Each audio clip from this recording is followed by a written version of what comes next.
ಅಕ್ಷರ TV ಕನ್ನಡಕ್ಕೆ ಸ್ವಾಗತ. ಇದು ಬದಲಾವಣೆ ದಿನಪತ್ರಿಕೆಯ ಕೊಡುಗೆ. ನಾವಿವತ್ತು ಡಾಕ್ಟರ್ ವಿರೂಪಾಕ್ಷಪ್ಪ ದೇವಮನೆ ಅವರ ಜೊತೆಗೆ ಸಂದರ್ಶನವನ್ನು ಮಾಡ್ತಾ ಇದ್ವಿ. ಖ್ಯಾತ ಮನೋವೈದ್ಯ ತಜ್ಞರು. ಸೊ ಅವ್ರ ಜೊತೆಗೆ ಏನೋ ಒಂದಷ್ಟು ಮಾತುಕತೆಗಳನ್ನು ಮಾಡ್ತಿದ್ವಿ. ಅವರಿಗೆ ಮೊದಲಿಗೆ ಅಕ್ಷರ ಟಿವಿ ಕನ್ನಡಕ್ಕೆ ಪ್ರೀತಿಯಿಂದ ಸ್ವಾಗತವನ್ನು ಮಾಡ್ತೀವಿ. ಪ್ಲೀಸ್ ನಾನು ಮಂಜುನಾಥ್ ಮಂಡಬ, ನನ್ನ ಜೊತೆಗೆ ಸ್ಯಾಮ್ಸನ್ ಬೆಂಡಮ್ ಅವರಿದ್ದಾರೆ. ಸಿಂಫನಿ ಮ್ಯೂಸಿಕ್ ಅಕಾಡೆಮಿಯ ಮುಖ್ಯಸ್ಥರು ಮತ್ತು ಖ್ಯಾತ ಸಂಗೀತ ಕಲಾವಿದರು ಆಗಿದ್ದಾರೆ ಮತ್ತು ತರಬೇತುದಾರರಾಗಿದ್ದಾರೆ. ನಾವು ಇವತ್ತು ಕೊರೋನಾದ ಕೈ ನೆರಳಲ್ಲಿ ಛಾಯೆಯಲ್ಲಿ ಇವತ್ತು ಜೀವನವನ್ನು ಸಾಗಿಸ್ತಾ ಇದ್ದೀವಿ. ಅದೊಂದು ಪ್ಯಾಂಡಮಿಕ್ ಆಗಿ ಇಡೀ ವಿಶ್ವವನ್ನು ಆವರಿಸಿಕೊಂಡಿರುವಂಥ ಈ ಸಂದರ್ಭದಲ್ಲಿ ಬಹುಶಃ ನಮ್ಮ ಮುಂದಿನ ಜೀವನ ಹೇಗೆ ಅನ್ನುವಂಥದ್ದು, ಯಾಕಂದರೆ ಇವಿಷ್ಟು ವಿಷಯಗಳು ಈಗ ನಮಗೆ ಒಂದು ವೈದ್ಯಕೀಯ ವಿಜ್ಞಾನದಲ್ಲಿ ಮಾತನಾಡೋದಾದರೆ ಸೈಕ್ಯಾಟ್ರಿಕ್ ವಿಷಯವಾಗಿದೆ, ಮನೋವೈಜ್ಞಾನಿಕ ವಿಷಯವಾಗಿ ಪರಿಗಣಿಸಿದೆ. ನಾವು ಹೇಗೆಲ್ಲ ನಮ್ಮ ಜೀವನದಲ್ಲಿ ಮನೆಯಲ್ಲಿ ಇವತ್ತು ನಡೆದುಕೊಳ್ಬೇಕು ಅನ್ನುವಂಥ ವಿಷಯವನ್ನು ಇಟ್ಕೊಂಡು ಇವತ್ತು ಒಂದಷ್ಟು ವಿಚಾರಗಳನ್ನು ನಾವು ಚರ್ಚೆಯನ್ನು ಡಾಕ್ಟರ್ ವಿರೂಪಾಕ್ಷಪ್ಪ ಅವ್ರ ಜೊತೆಗೆ ಮಾತಾಡ್ತಾ ಇದ್ದೀವಿ. ಸರ್, ಈಗ ಮೊದಲಿಗೆ ಈ ಒಂದು ಮನೋವೈಜ್ಞಾನಿಕ ವಿಷಯಗಳು, ಮನೋವೈದ್ಯಕೀಯ ವಿಷಯಗಳು ಮತ್ತು ಅದು ಯಾಕೆ ಬೇಕು ಅನ್ನುವಂಥ ಮಾತನ್ನು ಹೇಳ್ತೀವಿ. ತುಂಬ ಸಂತೋಷ. ನೀವು ನಿಮ್ಮ ಕಾರ್ಯಕ್ರಮ ಇದು ಬದಲಾವಣೆ ಪತ್ರಿಕೆಯ ಕೊಡುಗೆ ಅಂತ ಹೇಳಿದರೆ ಅದೊಂದೇ ಶಬ್ದ ಬಹುಶಃ ಇವತ್ತಿನ ಪರಿಸ್ಥಿತಿಗೆ ತುಂಬ ಸೂಕ್ತವಾದಂಥ ಶಬ್ದ. ಬದಲಾವಣೆ ಜೀವನದಲ್ಲಿ ಯಾವುದು ಶಾಶ್ವತ ಅಲ್ಲ, ಎಲ್ಲದೂ ಬದಲಾಗ್ತದೆ. ಆದರೆ ಬದಲಾವಣೆ ಒಂದೇ ಶಾಶ್ವತ ಅಂತ ಹೇಳ್ತಾರೆ. ಇನ್ನು ನಾವು ಭಗವದ್ಗೀತೆಯಲ್ಲಿ ಹೇಳೋದಾದ್ರೆ ಪರಿವರ್ತನೆ ಜಗದ ನಿಯಮ. ಸೊ ಇಷ್ಟು ವರ್ಷಗಳು ನಾವು ಹೇಗೆ ಕಳೆದಿದ್ವಿ ಅಂದರೆ ಹೀಗೆ ಇದ್ದು ಬಿಡ್ತೇವೆ ಅನ್ನೋ ರೀತಿ ಒಂದು ಜಾಂಡ ಹೋಗ್ಕೊಂಡು ಕೂತ್ಕೊಂಡಿದ್ವಿ. ಆದರೆ ಈ ಒಂದು ಪ್ಯಾಂಡಮಿಕ್ ಕರೋನಾ ಅನ್ನೋ ಒಂದು ವೈರಾಣು ನಮ್ಮ ಆಲೋಚನೆಗಳಲ್ಲಿ ಬದಲಾವಣೆ ತಂದಿದೆ, ನಮ್ಮ ಬದುಕಿನಲ್ಲಿ ಬದಲಾವಣೆ ತಂದಿದೆ, ನಮ್ಮ ದಿನಚರಿಯಲ್ಲಿ ಬದಲಾವಣೆ ತಂದಿದೆ. ಇದು ಎಲ್ಲದೂ ಒಳ್ಳೆಯದ ಕೆಟ್ಟದ ಅಂತ ಯೋಚನೆ ಮಾಡ್ಲಿಕ್ಕೆ ಹೋದರೆ ನಾವು ಯಾವುದನ್ನು ಆಯ್ಕೆ ಮಾಡ್ಕೊಳ್ತೀವಿ ಅದ್ರ ಮೇಲೆ. ಪ್ರತಿಯೊಬ್ಬ ಮನಸ್ಸಿನ ವ್ಯಕ್ತಿಯ ಮಿದುಳಲ್ಲಿ ಆಲೋಚನೆಗಳು ಬರ್ತಾ ಇರುತ್ತೆ. ಒಳ್ಳೆಯ ಆಲೋಚನೆಗಳಿದೆ, ಕೆಟ್ಟ ಆಲೋಚನೆಗಳಿರುತ್ತೆ. ಯಾವ್ದು ಗೆಲ್ಲುತ್ತೆ ಅಂತ ಕೇಳಿದ್ರೆ ಯಾವ ಆಲೋಚನೆಗಳಿಗೆ ನೀವು ಆಹಾರ ಹಾಕ್ತೀರಾ, ನೀರು ಎರಿತೀರಾ, ಗೊಬ್ಬರ ಹಾಕ್ತೀರಾ, ಆ ಆಲೋಚನೆಗೆ ಗೆಲ್ಲುತ್ತೆ. ಯಾಕೆ ಈ ಮಾತು ತೆಗೆದುಕೊಳ್ತಿದ್ದೀನಿ ಅಂತಂದ್ರೆ ಈ ಕೊರೋನಾ ಸಂದಿಗ್ಧತೆಯಲ್ಲಿ ಮುಂದಿನ ಬದುಕು ಹೇಗಿರಬೇಕು ಅಂತ ಯೋಚನೆ ಮಾಡೋದಾದ್ರೆ ಒಂದಷ್ಟು ಯಾರು ಮಧ್ಯ ವಯಸ್ಸಿನಲ್ಲಿರೋರಿಗೆ ಈ ಆಲೋಚನೆಗಳು ಬರೋದು. ಮಕ್ಕಳು ಅವ್ರ ಪಾಡಿಗೆ ಆರಾಮಾಗಿದ್ದಾರೆ, ವಯಸ್ಸಾದವರು ಸ್ವಲ್ಪ ಭಯಭೀತರಾಗಿದ್ದಾರೆ. ಆದರೆ ನಿಜವಾದ ದಿನಚರಿಯಲ್ಲಿ ಬದಲಾವಣೆ ಆಗಿರೋದು ಮಧ್ಯ ವಯಸ್ಕರು. ಯಾರು ಮನೆಯಿಂದ ಆಚೆ ಹೋಗಿ ಕೆಲಸ ಮಾಡ್ತಾ ಇದ್ದಾರೆ ಅವರ ದಿನಚರಿಯಲ್ಲಿ ಬದಲಾವಣೆ ಆಗಿದೆ. ಸೊ ಮುಖ್ಯವಾಗಿ ಅಡಲ್ಟ್ಸ್, ಮಧ್ಯ ವಯಸ್ಕರು, ಇವರ ಒಂದು ಆಲೋಚನೆಯಲ್ಲಿ ಬದಲಾವಣೆ ಆಗಬೇಕಾಗಿದೆ. ಈ ಬದಲಾವಣೆ ಸತ್ಯ, ಬದಲಾವಣೆ ಬೇಕು ಮನುಷ್ಯನಿಗೆ ಅಂತ ನಾವು ಒಪ್ಕೊಳ್ಳೋದಾದ್ರೆ, ಸೊ ಇಡೀ ನನ್ನ ಮಾತಿನ ಸಾರಾಂಶ ಈ ಒಪ್ಪಿಕೊಳ್ಳುವಿಕೆ ಮೇಲಿದೆ. ಆಕ್ಸೆಪ್ಟೆನ್ಸ್. ಈ ವ್ಯಕ್ತಿಯ ಬದುಕಿನಲ್ಲಿ ಒಂದು ಘಟನೆ ನಡೆಯುತ್ತೆ, ಅದು ಆಕ್ಸಿಡೆಂಟ್ ಆಗಿ ಅವನು ಕಾಲು ಕಳ್ಕೊಂಡು ಬಿಡ್ತಾನೋ, ಅಥವಾ ಒಂದು ಮಾರಣಾಂತಿಕ ಕಾಯಿಲೆ, ಅವನು ಹಾರ್ಟ್ ಅಟ್ಯಾಕ್ ಆಗಿ ಅವನು ಮೊದಲಿನ ಕೆಲಸ ಮಾಡೋಕ್ಕಾಗಲ್ಲ ಅಂತ ಡಾಕ್ಟರ್ ಹೇಳ್ಬಿಡ್ತಾರೋ, ಅಥವಾ ಅವನು ಪ್ರೀತಿ ಪಾತ್ರ ಯಾರೋ ತೀರಿ ಹೋಗ್ಬಿಡ್ತಾರೋ, ಸೊ ಇಂತಹ ಒಂದು ಲೈಫ್ ಥ್ರೆಟ್ನಿಂಗ್ ಇವೆಂಟ್ ಒಂದು ವ್ಯಕ್ತಿಯ ಜೀವನದಲ್ಲಿ ಘಟಿಸಿದ ಮೇಲೆ ನಂತರದ ದಿನಗಳು ಒಂದಷ್ಟು ಹಂತಗಳಲ್ಲಿ ಸಾಗ್ತದೆ. ಫಸ್ಟ್ ಏನು? ಆಂಗರ್. ಯಾವುದೇ ಒಂದು ಇಂತಹ ಘಟನೆ ನಮ್ಮ ಜೀವನದಲ್ಲಿ ನಡೆದ ತಕ್ಷಣ ಸಿಟ್ಟು ಬರುತ್ತೆ. ಯಾಕೆ ಹಿಂಗಾಯ್ತು, ಚಿನ್ನದವ್ರು ಯಾಕೆ ಕೇರ್ ತಗೊಳ್ಳಿ, ಅವ್ರು ಸುಮ್ಮನೆ ಎಲ್ಲರಿಗೂ ತೊಂದರೆ ಮಾಡೋದು. ಆಂಗರ್, ಸಿಟ್ಟು ಬರ್ತದೆ. ಯಾವ ವ್ಯಕ್ತಿಯ ಎಲ್ಲ ಘಟನೆಗಳಲ್ಲೂ ಅಷ್ಟೇ. ನಮ್ಗೆ ಏನಾಗುತ್ತೆ, ನಾನು ಆಕ್ಸಿಡೆಂಟ್ ಆಗಬೇಕು, ಪಕ್ಕದವನ ಮೇಲೆಲ್ಲ ಬೈತೇವೆ, ಅವನೇ ರಾಂಗ್ ರೋಡ್ ಬಂದದ್ದು, ಅವನೇ ಮಾಡಿದ್ರು. ಆದರೆ ಇಟ್ ವಾಸ್ ಡೆಸ್ಟೈನ್, ನಾವು ಅದು ಬಿಡಬೇಕಂತಿತ್ತು. So anger, first stage anger. Anger management, ಅದನ್ನ ನಾವು ಸರಿಯಾಗಿ ನಿಭಾಯಿಸಲಿಕ್ಕೆ ಗೊತ್ತಿಲ್ಲ. ಮನುಷ್ಯ ಒಂದು ಸ್ಟೇಜ್ ಆಫ್ ಶಾಕಲ್ಲಿ ಇರ್ತಾನೆ. ಹಿಂಗಾಗ್ಬಿಡ್ತಾನೆ, ನನಗೆ ಕಾಲು ಹೋಗ್ಬಿಡ್ತಾನೆ ಅನ್ನೋದು, ಅಥವಾ ನನ್ನ ಕೆಲಸ ಹೋಗ್ಬಿಡ್ತಾ, ಅಥವಾ ನನ್ನ ಹೆಂಡತಿ ಜೀವ ಹೋಗ್ಬಿಡ್ತಾ. Stage of shock, stage of ಶಾಕ್ನಿಂದ ಹೊರಗೆ ಬರ್ತಾ ಅವನು ಸಿಟಿ ಒಳಗಾಗ್ತಾನೆ. ಸಾರಿ, ಸ್ಟೇಜ್ ಆಫ್ ಶಾಕ್ ಇಂದ ಭಾಗ್ಯನಿಗೆ ಹೊರಟು ಹೋಗ್ತಾನೆ. ಹೌದಾ, ಈಗ ಆಯ್ತಾ? ಹಾಗಿದ್ರೆ ಏನ್ ಮಾಡೋದು ನೆಕ್ಸ್ಟು? ನಾನು ಏನ್ ಮಾಡ್ಲಿ ಸರ್? ಅದನ್ನ ಅನ್ಸರ್ಟನಿಟಿ ಅಂತ ಹೇಳ್ಬೋದು. ನಥಿಂಗ್ ಇಸ್ ಸರ್ಟೇನ್ ಅನ್ನೋ ಥರ. ಇದನ್ನ ಅಂದ್ರೆ ಒಬ್ಬ ವಿಜ್ಞಾನಿ, ಸಾಮಾಜಿಕ ವಿಜ್ಞಾನಿ, ಈ ವ್ಯಕ್ತಿಯ ಜೀವನ ಘಟನೆಗಳಲ್ಲಿ ನಡೆಯುವ ಪ್ರತಿಯೊಬ್ಬ ವ್ಯಕ್ತಿಯ ಜೀವನದಲ್ಲಿ ಒಂದು ಕೆಟ್ಟ ಘಟನೆಗಳು ನಡೆದಾಗ ಅವನು ಯಾವ ರೀತಿ ಹೊರಗಡೆ ಬರ್ತಾನೆ ಅಂತ ಸಾಕಷ್ಟು ಜನರ ಜೀವನನ ಗಮನಿಸಿ ಹೇಳಿರ್ತಕ್ಕಂಥ ಸ್ಟೇಜಸ್. ಶಾಕಿಗೆ ಹೊರಟೋಗ್ತಾನೆ, ಆಮೇಲೆ ಬಾರ್ಗೇನ್ ಮಾಡ್ತಾನೆ, ಸಿಟ್ಟಿಗೆ ಒಳಗಾಗ್ತಾನೆ, ಆಮೇಲೆ ಡಿಪ್ರೆಷನ್ಗೆ ಒಳಗಾಗ್ತಾನೆ. ಇದೊಂದು ರೀತಿ ಸ್ಟೇಜಸ್, ಹಂತ ಹಂತವಾಗಿ ಪ್ರತಿ ಮನುಷ್ಯನಲ್ಲೂ ಇದು ಬರುತ್ತೆ. ಡಿಪ್ರೆಷನ್ಗೆ ಹೊರಟೋಗ್ತಾನೆ, ಆಮೇಲೆ ಹಿಂಗಾಗ್ಬಿಡ್ತಾ, ನನ್ನ ಲೈಫ್ ಈ ಥರ ಆಗ್ಬಿಡ್ತಾ, ನನಗೆ ಕಾಯಿಲೆ ಬಂದ್ಬಿಡ್ತಾ, ನನಗೆ ಈಗ ಡಯಾಬಿಟಿಸ್ ಅಂತ ಹೇಳ್ಬಿಟ್ರ, ಆ ಸ್ಟೇಜ್ ಎಲ್ಲ ಲೈಫಲ್ಲಿ ಬರ್ತಕ್ಕಂಥದ್ದು. ಆವಾಗ ಅವನು ಖಿನ್ನತೆಗೊಳಗಾಗ್ತಾನೆ.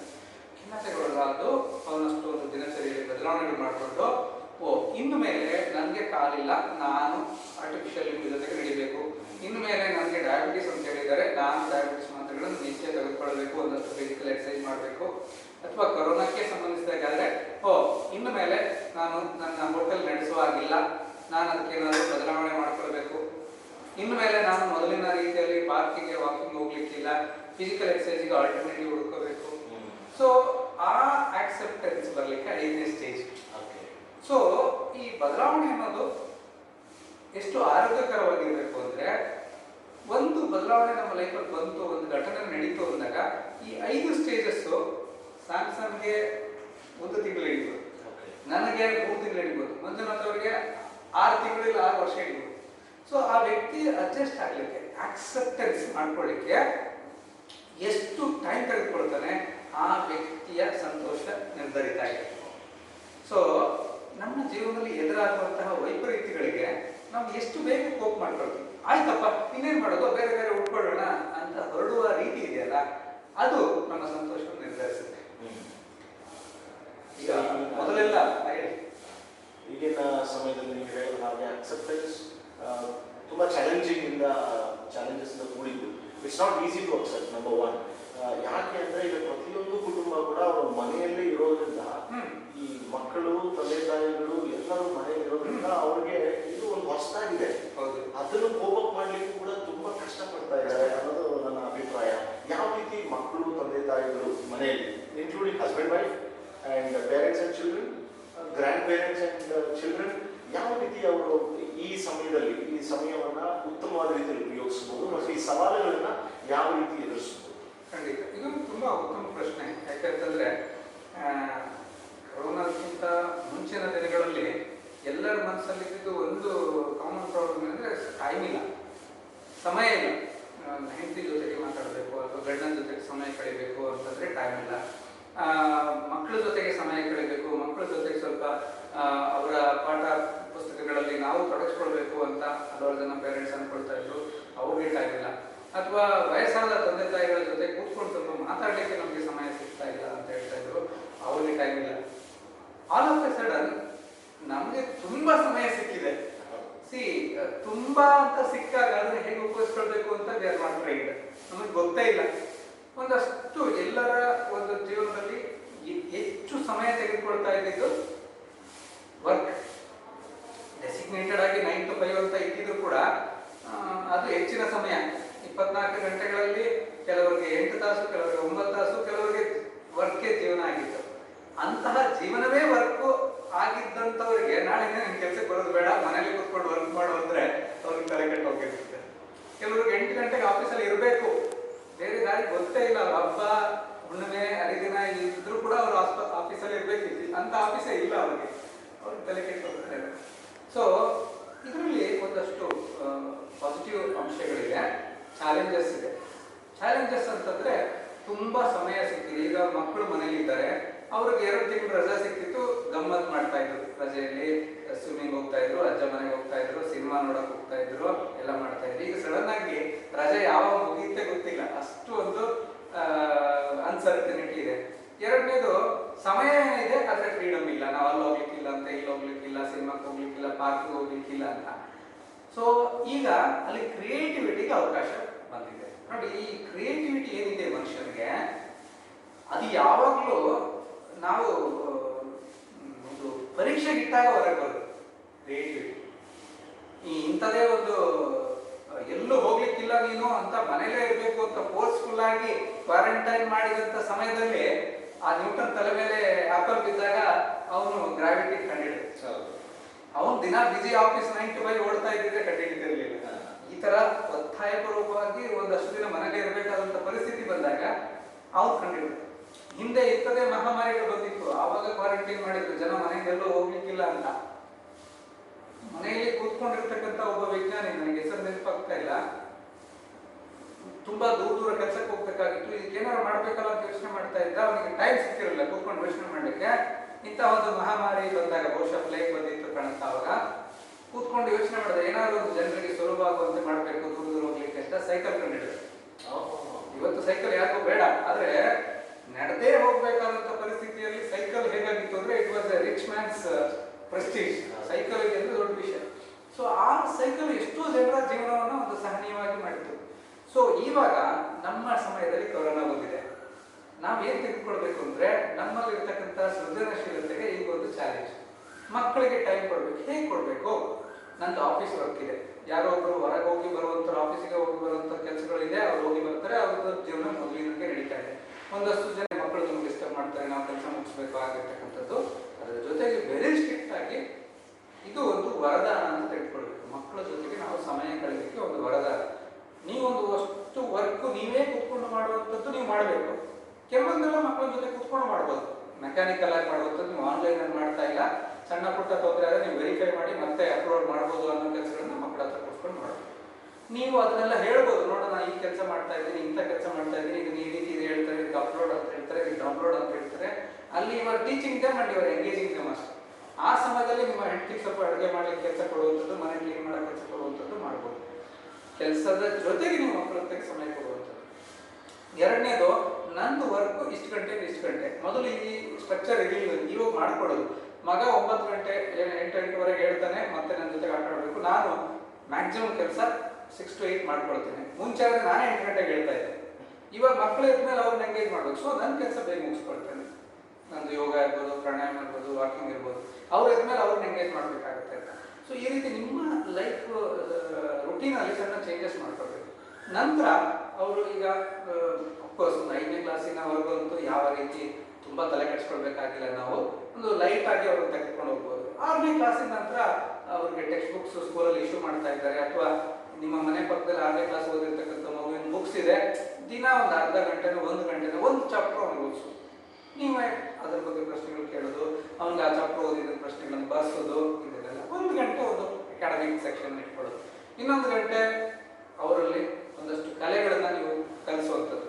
ಸಂಗೀತ ಇರ್ಬೋದು, ಸಾಹಿತ್ಯ ಓದೋದಿರ್ಬೋದು, ಕತೆ ಓದೋದಿರ್ಬೋದು, ಕತೆ ಬರೆಯೋದಿರ್ಬೋದು, ಅಥವಾ ಮನೆಯಲ್ಲಿ ಕೂತ್ಕೊಂಡು ಇಂಡೋರ್ ಗೇಮ್ಸ್. ಇವತ್ತು ಎಷ್ಟೋ ಮನೆಗಳಲ್ಲಿ ಇಂಡೋರ್ ಗೇಮ್ಸು ಮೂಲೆ ಹಿಡಿದ್ಬಿಟ್ಟಿವೆ. ಕೇರಂ ಗೊತ್ತಿಲ್ಲ ಮಕ್ಕಳಿಗೆ, ಚೆಸ್ ಆಡೋದು ಗೊತ್ತಿಲ್ಲ. ನಾವು ಹಳೆಯ ಆಟಗಳಾದಂತಹ ಈ ಚೌಕಬಾರ ಅಥವಾ ಚೆನ್ನೆಮಣಿ ಎಷ್ಟು ಈ ಕೊರೋನಾ ಸಮಯದಲ್ಲಿ ಹೊರಗೆ ಬಂದು ಇವೆಲ್ಲ.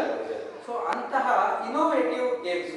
ಓಕೆ, ನಮ್ಗೆ ಹಳೆಯ ಆಟಗಳೆಲ್ಲ ಗೊತ್ತಿಲ್ಲಪ್ಪ, ಇವತ್ತು ಆನ್ಲೈನ್ ಅಲ್ಲಿ ಕಲಿಯೋ. ಆನ್ಲೈನ್ ಅಂದ್ರೆ ಆನ್ಲೈನ್ ಗೇಮ್ಸ್ ಅಲ್ಲ, ಆನ್ಲೈನ್ ಅಲ್ಲಿ ಹೋದ್ರೆ ಇಂಡೋರ್ ಗೇಮ್ಸ್ ಬಗ್ಗೆ ಸಾಕಷ್ಟು ಪರಿಚಯ ಮಾಡ್ತಾರೆ. ಲೂಡೋ ಇರ್ಬೋದು, ಚೈನೀಸ್ ಚಿಕ್ಕರ್ ಇರ್ಬೋದು, ಅಥವಾ ಈ ಯೂನೋ ಗೇಮ್ಸ್ ಇರ್ಬೋದು, ಸಾಕಷ್ಟು ಗೇಮ್ಸ್ ಮನೆಯಲ್ಲೇ ಆಡುವಂಥದ್ದು, ಕ್ರಿಯೇಟಿವಿಟಿನ ಹೊರಗಾಕುವಂಥ ಗೇಮ್ಸು ಇಂಡೋರ್ ಗೇಮ್ಸ್ ಇದೆ. ಹಾಗೆ ಅವ್ರ ಗೇಮ್ಸ್ ಆಡಲೇಬಾರ್ದು ಅಂತ ಏನಿಲ್ಲ, ಒಂದಷ್ಟು ಸೇಫ್ಟಿ ವಹಿಸ್ಕೊಂಡು ಸುರಕ್ಷಿತ ಸ್ಥಳದಲ್ಲಿ ನಿಮ್ಮ ಅಂಗಳಗಳಿದೆ, ಮನೆ ಮುಂದಿನ ಮೈದಾನ ಇದೆ ಅಂತಂದ್ರೆ ಮಕ್ಕಳ ಜೊತೆಗೆ ಆಡಿ. ಕ್ರಿಕೆಟ್ ಆಡಿ, ನಿಮ್ಮ ಮನೆ ತಂದೆ ತಾಯಿಗಳು ಮಕ್ಕಳ ಜೊತೆ ಕ್ರಿಕೆಟ್ ಆಡಿ, ವಾಲಿಬಾಲ್ ಆಡಿ, ಶಟಲ್ ಕಾಕ್ ಆಡಿ, ಶಟಲ್ ಬ್ಯಾಡ್ಮಿಂಟನ್ ಆಡಿ. ಇಲ್ಲ ಸರ್, ನಾವು ಫ್ಲಾಟ್ಗಳಲ್ಲಿ ವಾಸಿಸ್ತಾ ಇದ್ದೀವಿ, ಹೊರಗೆ ಹೋಗುವಂತ ಅವಕಾಶಗಳು ನಮಗಿಲ್ಲ, ನಮ್ಮ ಊರಿನಲ್ಲಿ ಕೊರೋನಾ ಸೋಂಕು ಇನ್ನೂ ತುಂಬಾ ಭಯಭೀತವಾಗಿದೆ, ಹೊರಗೆ ಹೋಗುವಂತ ಫ್ರೀಡಮ್ ಇಲ್ಲ. ನಮ್ಮ ಮನೆ ಟೆರೆಸ್ ಮೇಲೆ ಚಾಕ್ ಪೀಸ್ ಇಂದ ಒಂದಷ್ಟು ಮಾರ್ಕ್ ಮಾಡ್ಕೊಳ್ಳಿ, A to Z ಮಾರ್ಕ್ ಮಾಡಿ. ಮಕ್ಕಳು A to Z ಜಂಪ್ ಮಾಡ್ಕೊಂಡು ಬರಬೇಕು. ಅಲ್ಲಿ ಮಾರ್ಕ್ ಮಾಡಿ, A to E ಅವನು ಜಂಪ್ ಮಾಡಬೇಕು, E ಹತ್ರ 10 ಸಿಟಪ್ಸ್ ಮಾಡಬೇಕು, F ಗೆ ಅವನು 2 ಸ್ಟೆಪ್ಸ್ ಅಲ್ಲಿ ಜಂಪ್ ಮಾಡಬೇಕು, G ಇಂದ ಕಪ್ಪೆ ತರ ಜಂಪ್ ಮಾಡಬೇಕು. ಇದೊಂದು ಫನ್ ತಮಾಷೆ, ಫಿಸಿಕಲ್ ಎಕ್ಸರ್ಸೈಸ್ ಆಯ್ತದು. ಈ ಇಡೀ ಗೇಮ್ ಅವನು ಮುಗಿಸ್ಕೊಳ್ಳೋಷ್ಟೊತ್ತಿಗೆ ಅರ್ಧ ಗಂಟೆ ಆಗುತ್ತೆ. ಸೊ ಫಿಸಿಕಲ್ ಎಕ್ಸರ್ಸೈಸ್ ಮಾಡಿದ್ರೆ ಮಕ್ಕಳು ಬರುವುದಿಲ್ಲ. ಆದ್ರೆ ಈ ಆಲ್ಫಾಬೆಟ್ಸ್ ಗೇಮ್ ಆಡೋಣ ಅಂತ ಖಂಡಿತ ಬರ್ತಾರೆ. ಸ್ಕಿಪ್ಪಿಂಗ್ ಆಡಿ, ಯಾರು ಫಾಸ್ಟ್ ಆಡ್ತಾರೆ, 100 ಯಾರು ಮಾಡ್ತಾರೆ ಅಂತ. ಫಿಸಿಕಲ್ ಎಕ್ಸರ್ಸೈಸ್, ಯೋಗಾಸನಗಳು ಕಲಿಸಿ ನಿಮಗೆ ಗೊತ್ತಿದ್ರೆ. ಮಕ್ಕಳಿಗೆ ಒಂದು ಆಗುವಂತಹ ಯೋಗಾಸನಗಳಿದೆ. ಏನೋ ಒಂದು ಶ್ವಾನಾಸನ ಅಂತ, ನಾಯಿ ಮಾಡಿದಾಗೆ ಮಾಡೋದು, ಮಲ ಮಾಡಿದಾಗೆ ಮಾಡೋದು, ಇದೆಲ್ಲ ಮಕ್ಕಳಿಗೆ ಹುಮ್ಮಸ್ಸು ಬರುವಂತಹ ಆಸನಗಳಿದೆ. ಅದನ್ನ ಕೇಳಿ ತಿಳ್ಕೊಂಡು ಅದನ್ನ ಕಲಿಸ್ಕೊಡುವಂಥದ್ದು. ಸೊ ಇಲ್ಲಿ ಓದಿಗೆ ಸಮಯ, ಸೃಜನಶೀಲತೆಗೆ ಸಮಯ, ಆಮೇಲೆ ಅವರಲ್ಲಿ ಇರ್ತಕ್ಕಂಥ ಕಲೆಯನ್ನು ಹೊರಗಾಕುವಂತ ಸಮಯ, ಆಮೇಲೆ ನೀವು ಅವ್ರ ಜೊತೆಗೆ ಸಮಯ ಕಳೆಯುವಂಥದ್ದು, ಇದಕ್ಕೆಲ್ಲ ಮುಂಚೆ ಸಮಯ ಸಿಗ್ತಾ ಇರಲಿಲ್ಲ. ಯಾಕೆ ಇದನ್ನೊಂದು ಅವಕಾಶವಾಗಿ ನಾವು ತೆಗೆದುಕೊಳ್ಬಾರ್ದು? ಸರ್, ಈಗ ನೀವು ಹೇಳಿದ ಮಾತುಗಳಲ್ಲಿ ಬಹಳಷ್ಟು ಇನ್ಫಾರ್ಮೇಶನ್ ಕೊಟ್ಟಿದ್ದೀರಾ. ಆದರೆ ಮೊದಲೇ ಕೊರೋನಾ ಬರೋದಕ್ಕಿಂತ ಮುಂಚೆ ಕೂಡ ಪೇರೆಂಟ್ಸ್ ಅಲ್ಲಿ ಒಂದು ಆಟಿಟ್ಯೂಡ್ ಇತ್ತು. ಅದೇನಂದ್ರೆ ಮಕ್ಕಳನ್ನ ಎಂಗೇಜ್ ಮಾಡಬೇಕು, ಯಾವುದೇ ರೀತಿ ಅವ್ರನ್ನ ಡಿಸ್ಟರ್ಬ್ ಮಾಡಬಾರ್ದು ಅಂತ ಮಕ್ಕಳಿಗೆ ಮೊಬೈಲ್ ಕೊಡೋದು, ಸ್ಮಾರ್ಟ್ ಫೋನ್ ಕೊಟ್ಬಿಡೋದು, ಲ್ಯಾಪ್ಟಾಪ್ ಕೊಡೋದು, ಟಿವಿ ಹಚ್ಕೊಡೋದು ಮಾಡ್ತಾ ಇರೋದು. ಈಗ ಮಕ್ಕಳನ್ನ ಎಂಗೇಜ್ ಮಾಡ್ಬೇಕಂತ ಈಗಲೂ ಕೆಲವು ಪೇರೆಂಟ್ಸ್ ಈ ರೀತಿಯಾಗಿ ಅವರಿಗೆ ಆನ್ಲೈನ್ ಗ್ಯಾಜೆಟ್ಸ್, ಎಲೆಕ್ಟ್ರಾನಿಕ್ ಗ್ಯಾಜೆಟ್ಸ್ ಕೊಟ್ಬಿಟ್ಟು ಅವ್ರ ಮಕ್ಕಳನ್ನ ಎಂಗೇಜ್ ಮಾಡುವಂತ ಕೆಲಸದಲ್ಲಿ ನಿರತರಾಗಿದ್ದಾರೆ ಕೆಲವು ಪೇರೆಂಟ್ಸ್. ಇದರ ದುಷ್ಪರಿಣಾಮಗಳು ಏನು ಅನ್ನೋದು ಇವತ್ತು ಸಹಜವಾಗಿ ಎಲ್ಲರಿಗೂ ಗೊತ್ತಿದೆ. ಅದ್ರ ಬಗ್ಗೆ ನೀವು ಸ್ವಲ್ಪ ಹೆಚ್ಚು. Very apt question. ಇವತ್ತು 2 ವರ್ಷಕ್ಕಿಂತ ಕಡಿಮೆ ವಯಸ್ಸಿನ ಮಕ್ಕಳು, 1 ವರ್ಷದ ಮಗು ಅಂತ ಇಟ್ಕೊಳ್ಳಿ. 1 ವರ್ಷದ ಮಗು ಹಠ ಮಾಡ್ತಾ ಇದೆ ಅಂದ ತಕ್ಷಣ ತಾಯಿಗೆ ನೆನಪಾಗೋದು ಮೊದಲು ಮೊಬೈಲ್ ಕೊಟ್ಬಿಟ್ರೆ ಸುಮ್ಮನೆ ಆಗ್ತಾನೆ. 1 ವರ್ಷದ ಮಗುವಿಗೆ ಇವತ್ತು ನಾವು ಹೇಳ್ತಾರೆ, ಒಂದು 2 ವರ್ಷದ ಕೆಳಗಿನ ಮಕ್ಕಳಿಗೆ ಕೊಡ್ಲೇಬೇಡಿ ಅಂತ. ಅವ್ರಿಗೆ ಗೊತ್ತಿಲ್ಲ ಮೊಬೈಲ್, ನಾವಾಗೆ ಕಲಿಸ್ತೇವೆ. ಆಕ್ಚುಲಿ ಎಷ್ಟೋ ಸಲ ಏನಾಗ್ತದೆ, ನಮ್ಮ ಮನೆಗೆ ಸ್ನೇಹಿತರು ಬಂದಿದ್ದಾರೆ, ನಾವು ಸ್ನೇಹಿತರ ಹತ್ರ ಮಾತಾಡ್ತೀವಿ, ಮಗು ಬಂದ ನನಗೆ ಮಾತಾಡದೆ ನಾನು ಮಗು ಕೇಳಲಿಲ್ಲ mobile.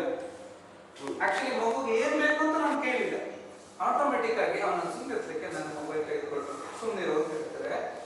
C, parenting whether you want it or not, ನೀವು ಪೇರೆಂಟಿಂಗ್ ಜವಾಬ್ದಾರಿನ ತೆಗೆದುಕೊಳ್ಳಿಕ್ಕೆ ಇಷ್ಟ ಇದೆಯೋ ಇಲ್ವೋ ಮಾಡಲೇಬೇಕು.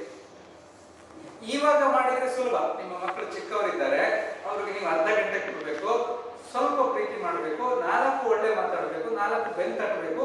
ಇದು ಸುಲಭವಾದ ಕೆಲಸ. ಇದು ನಾನು ಮಾಡಲಿಲ್ಲ, ಅವನು ಬೆಳೆದು ನಿಲ್ತಾನೆ, ನಿಮ್ಮ ಎದೆ ಹತ್ರ ಬೆಳೆದು ನಿಲ್ತಾನೆ, ಆವಾಗ ಜಾಸ್ತಿ ಟೈಮ್ ಕೇಳ್ತಾನೆ, ಜಾಸ್ತಿ ನಿಮ್ಮ ಸಮಯ ಖರ್ಚು ಮಾಡಿಸ್ತಾನೆ, ನಿಮಗೆ ಜಾಸ್ತಿ ಟೆನ್ಷನ್ ಕೊಡ್ತಾನೆ, ನಿಮಗೆ ಜಾಸ್ತಿ ದುಡ್ಡು ಖರ್ಚು ಮಾಡಿಸ್ತಾನೆ. ಯಾವುದಕ್ಕೆ? ಅವನ ಡ್ರಗ್ಸ್ ಬಿಡಿಸ್ಲಿಕ್ಕೆ ನೀವು ಓಡಾಡಬೇಕು, ಅವನು ಸ್ಟಡೀಸ್ ಅಲ್ಲಿ ಹಿಂದೆ ಬೀಳ್ತಾನೆ, ಕೋರ್ಸ್ ಪದೇ ಪದೇ ಓದಿಸ್ಲಿಕ್ಕೆ ಅವ್ನು ಹಿಂದೆ ಬಿಡಬೇಕು, ಟ್ಯೂಷನ್ಸ್ ಅಂತ ಹಿಂದೆ ಹೋಗ್ಬೇಕು, ಅವ್ನ ಕೋರ್ಸ್ ಎಲ್ಲ ಇನ್ಕಂಪ್ಲೀಟ್ ಮಾಡ್ದಂಗೆಲ್ಲ ಮತ್ತೆ ಹೊಸ ಹೊಸ ಕೋರ್ಸಿಗೆ ಸೇರಿಸ್ಕೊಂಡು ಹೋಗಿ ಅವನ ಜೊತೆ ಕುತ್ಕೊಂಡು ಕಲಿಸ್ಬೇಕು. ಇವಾಗ ಅರ್ಧ ಗಂಟೆ ಕುತ್ಕೊಂಡು ಅವ್ನು ಏನ್ ಓದಿದ, ಏನ್ ಕಲ್ತ, ಯಾವ ಹೋಮ್ವರ್ಕ್ ಮಾಡಿದ್ದ ಇಲ್ವೋ, ಅವನ ಸ್ನೇಹಿತರು ಎಂತವ್ರು, ಅವನ ಟೀಚರ್ಸ್ ಯಾರು ಅಂತ ಕೇಳಿ ತಿಳ್ಕೊಳ್ಳಿಕ್ಕೆ ನಿಮ್ಗೆ ಅರ್ಧ ಗಂಟೆ ಬೇಕಿತ್ತು. ಆವಾಗ ನೀವು ಅವನ ಹಿಂದೆ ಜೀವನ ಕಳಿಬೇಕಾಗಿತ್ತು. ಅರ್ಧ ವಯಸ್ಸಿನಲ್ಲಿ ನಿಮ್ಮ ಎಲ್ಲ ಜವಾಬ್ದಾರಿ, ಯಾಕೆ ಮಗನ ಲೈಫ್ ಹಾಳಾಗಬಾರ್ದು ಅಂತೇಳಿ. ಸೊ ಇವಾಗ ಕೊಡ್ತೀರಾ, ಅದು ಅಸಲು ಸಮಯ ಮಾತ್ರ. ಇಲ್ದಿದ್ರೆ ಮಕ್ಕಳು ನಿಮ್ಮ ಹಸಿರು ಜೊತೆಗೆ ಚಕ್ರವರ್ತಿ ಜೊತೆಗೆ ಹಸಲಿ ಮಾಡ್ತಾರೆ, ಅದು ತಪ್ಪಿದ್ದಲ್ಲ. ಸೊ ಹಾಗಾಗಿ ಆನ್ಲೈನ್ ಗ್ಯಾಜೆಟ್ಸ್ ಇಂದ ಅವ್ರ ದುಷ್ಪರಿಣಾಮ ಇದು ಅಂತೀರಾ? ಈ ಲೆವೆಲ್ಗೂ ಸಾಧ್ಯತೆ ಇದೆ ಅಂತೀರಾ?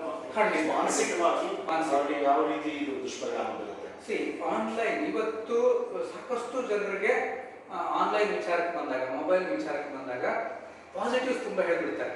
ಇಲ್ಲ ಸರ್, ನನ್ನ ಮಗ ಯೂಟ್ಯೂಬ್ ಅಲ್ಲಿ ವಿಡಿಯೋ ಮಾಡಿದ್ದಾನೆ, ಆಮೇಲೆ ಸಾಕಷ್ಟು ನಮಗೆ ಗೊತ್ತಿಲ್ಲ ಅದನ್ನ ಯೂಸ್ ಮಾಡ್ಲಿಕ್ಕೆ ಅಷ್ಟು ಚೆನ್ನಾಗಿ ಹೌದು, ನನಗೆ ಗೊತ್ತಿಲ್ಲ ನೀವು ಮೊಬೈಲ್ ಎಷ್ಟು ಅದ್ಭುತವಾಗಿ ಮಾಡ್ತಾರೆ. ಹೌದು, ಮಾಡ್ತಾರೆ. ಪಾಸಿಟಿವ್ ಆಸ್ಪೆಕ್ಟ್ಸ್ ಎಲ್ಲರೂ ನೋಡ್ತಾ ಇದ್ದಾರೆ, ಹಾಗಾಗಿ ಮಕ್ಕಳಿಗೆ ಮೊಬೈಲ್ ಕೊಡ್ತಾ ಇದ್ದಾರೆ. ಏನ್ ಅರ್ಥ ಮಾಡ್ಕೊಳ್ಬೇಕಂದ್ರೆ, ಮೊಬೈಲ್ನ ನೀವು ನಿಮ್ಮ ವಯಸ್ಸಿನಲ್ಲಿ ಮೊಬೈಲ್ ನಿಮ್ಮ ಲೈಫ್ಗೆ ಎಂಟರ್ ಆಗಿದ್ದು 30 ವರ್ಷದ ದಾಟಿದ ನಂತರ. ಸೊ ನಿಮ್ಮ ಮಿದುಳು ಬೆಳೆದಿತ್ತು. ಒಬ್ಬ ವ್ಯಕ್ತಿಗೆ ಯಾವುದು ಸರಿ, ಯಾವುದು ತಪ್ಪು, ಏನ್ ಮಾಡಬೇಕು, ಎಷ್ಟೊತ್ತು ಮಾಡಬೇಕು, ಯಾವುದರಲ್ಲಿ ನನಗೆ ತೊಂದರೆ ಇದೆ, ಸರಿಯಾದ ನಿರ್ಧಾರ ಯಾವುದು ಅಂತ ತೆಗೆದುಕೊಳ್ಳುವಂತಹ ಒಂದು ಕ್ವಾಲಿಟಿ ಬರೋದು 21-22 ವರ್ಷದ ನಂತರ. ಯಾಕಂದ್ರೆ ನಮ್ಮ ಹಣೆಯ ಮಧ್ಯದಲ್ಲಿ ಈ ಮಿದುಳಿನ ಭಾಗಕ್ಕೆ ಪ್ರೀ ಫ್ರಾಂಟಲ್ ಕಾರ್ಟೆಕ್ಸ್ ಅಂತ ಹೇಳ್ತಾರೆ. ಸೊ ಈ ಪ್ರೀ ಫ್ರಾಂಟಲ್ ಕಾರ್ಟೆಕ್ಸ್ ಸರಿ ತಪ್ಪುಗಳ ನಿರ್ಧಾರ ತೆಗೆದುಕೊಳ್ಳುತ್ತೆ. ಅಂದ್ರೆ ಇದೆಲ್ಲ ಬೆಳೆದಿಲ್ಲದ ಮಕ್ಕಳಿಗೆ ನಾವು ಮೊಬೈಲ್ ಕೊಡ್ತೇವೆ. ಅವನು ನೋಡ್ಲಿಕ್ಕೆ ಹೋಗಿದ್ದು ಕಾರ್ಟೂನ್ ಮಾತ್ರ, ಅವನು ನೋಡ್ಲಿಕ್ಕೆ ಹೋಗಿದ್ದು ಒಂದು ಪ್ರಾಜೆಕ್ಟ್ ವರ್ಕ್ ಮಾಡ್ಲಿಕ್ಕೆ ಯೂಟ್ಯೂಬ್ ತೆಗೆದು ಮಾಡ್ತಾ ಇದ್ದ. ಮಧ್ಯದಲ್ಲಿ ಪ್ರಾಪಪ್ ಆಗ್ತದೆ, ಬೇರೆ ಬೇರೆ ಬೇರೆ ಬೇರೆ ಅವನಿಗೆ ಪ್ರಾಂಪ್ಟ್ ಮಾಡ್ತದೆ, ಬೇರೆ ಬೇರೆ ವಿಡಿಯೋಸ್ ನೋಡುವಂತೆ ಅವನಿಗೆ ಪ್ರಾಂಪ್ಟ್ ಮಾಡ್ತದೆ. ಅದರಲ್ಲಿ ಸಾಕಷ್ಟು ಅನ್ವಾಂಟೆಡ್ ಥಿಂಗ್ಸ್ ಇರುತ್ತೆ. ನಿಮ್ಮ ಹತ್ರ ಮಗ ಕೇಳಿದ್ದು ಪ್ರಾಜೆಕ್ಟ್ ಮಾಡ್ಲಿಕ್ಕೆ ನನಗೆ ಮೊಬೈಲ್ ಬೇಕು ಅಂತ, ನಿಮ್ಮ ಹತ್ರ ಮಗ ಕೇಳಿದ್ದು ಏನು, ನಾನೊಂದು ಹಾಡು ಕಲಿತೇನೆ ಅಂತ. ನೀವು ತುಂಬಾ ಮುಗ್ಧವಾಗಿ ಮಗನಿಗೆ ಹಾಡು ಕೇಳಲಿಕ್ಕೆ ಅಂತಾನೆ ಮೊಬೈಲ್ ಕೊಡ್ರಿ, ಆದ್ರೆ ಅದು ಅಲ್ಲಿಗೆ ನಿಲ್ಲೋದಿಲ್ಲ. ಎರಡನೇದು ಏನಂತಂದ್ರೆ, ಈಗ ನೀವು ಇಂಟರಪ್ಟ್ ಮಾಡೋದ್ರೆ ಮಗ ಮಗ ಅಂತ ಹೇಳ್ತಾರೆ ಮಕ್ಕಳು. ಯಾಕಂದ್ರೆ ಇವತ್ತು ಏನಾಗ್ತಿದೆ ಅಂತಂದ್ರೆ ಗಂಡು ಮಕ್ಕಳು ನೀವು ಹೇಳಿದ ಹಾಗೆ ಒಂದು ತಮಾಷೆಯ ಲೈನ್ ಇದೆ. Today's parents are worried of what their sons download and what their daughters upload.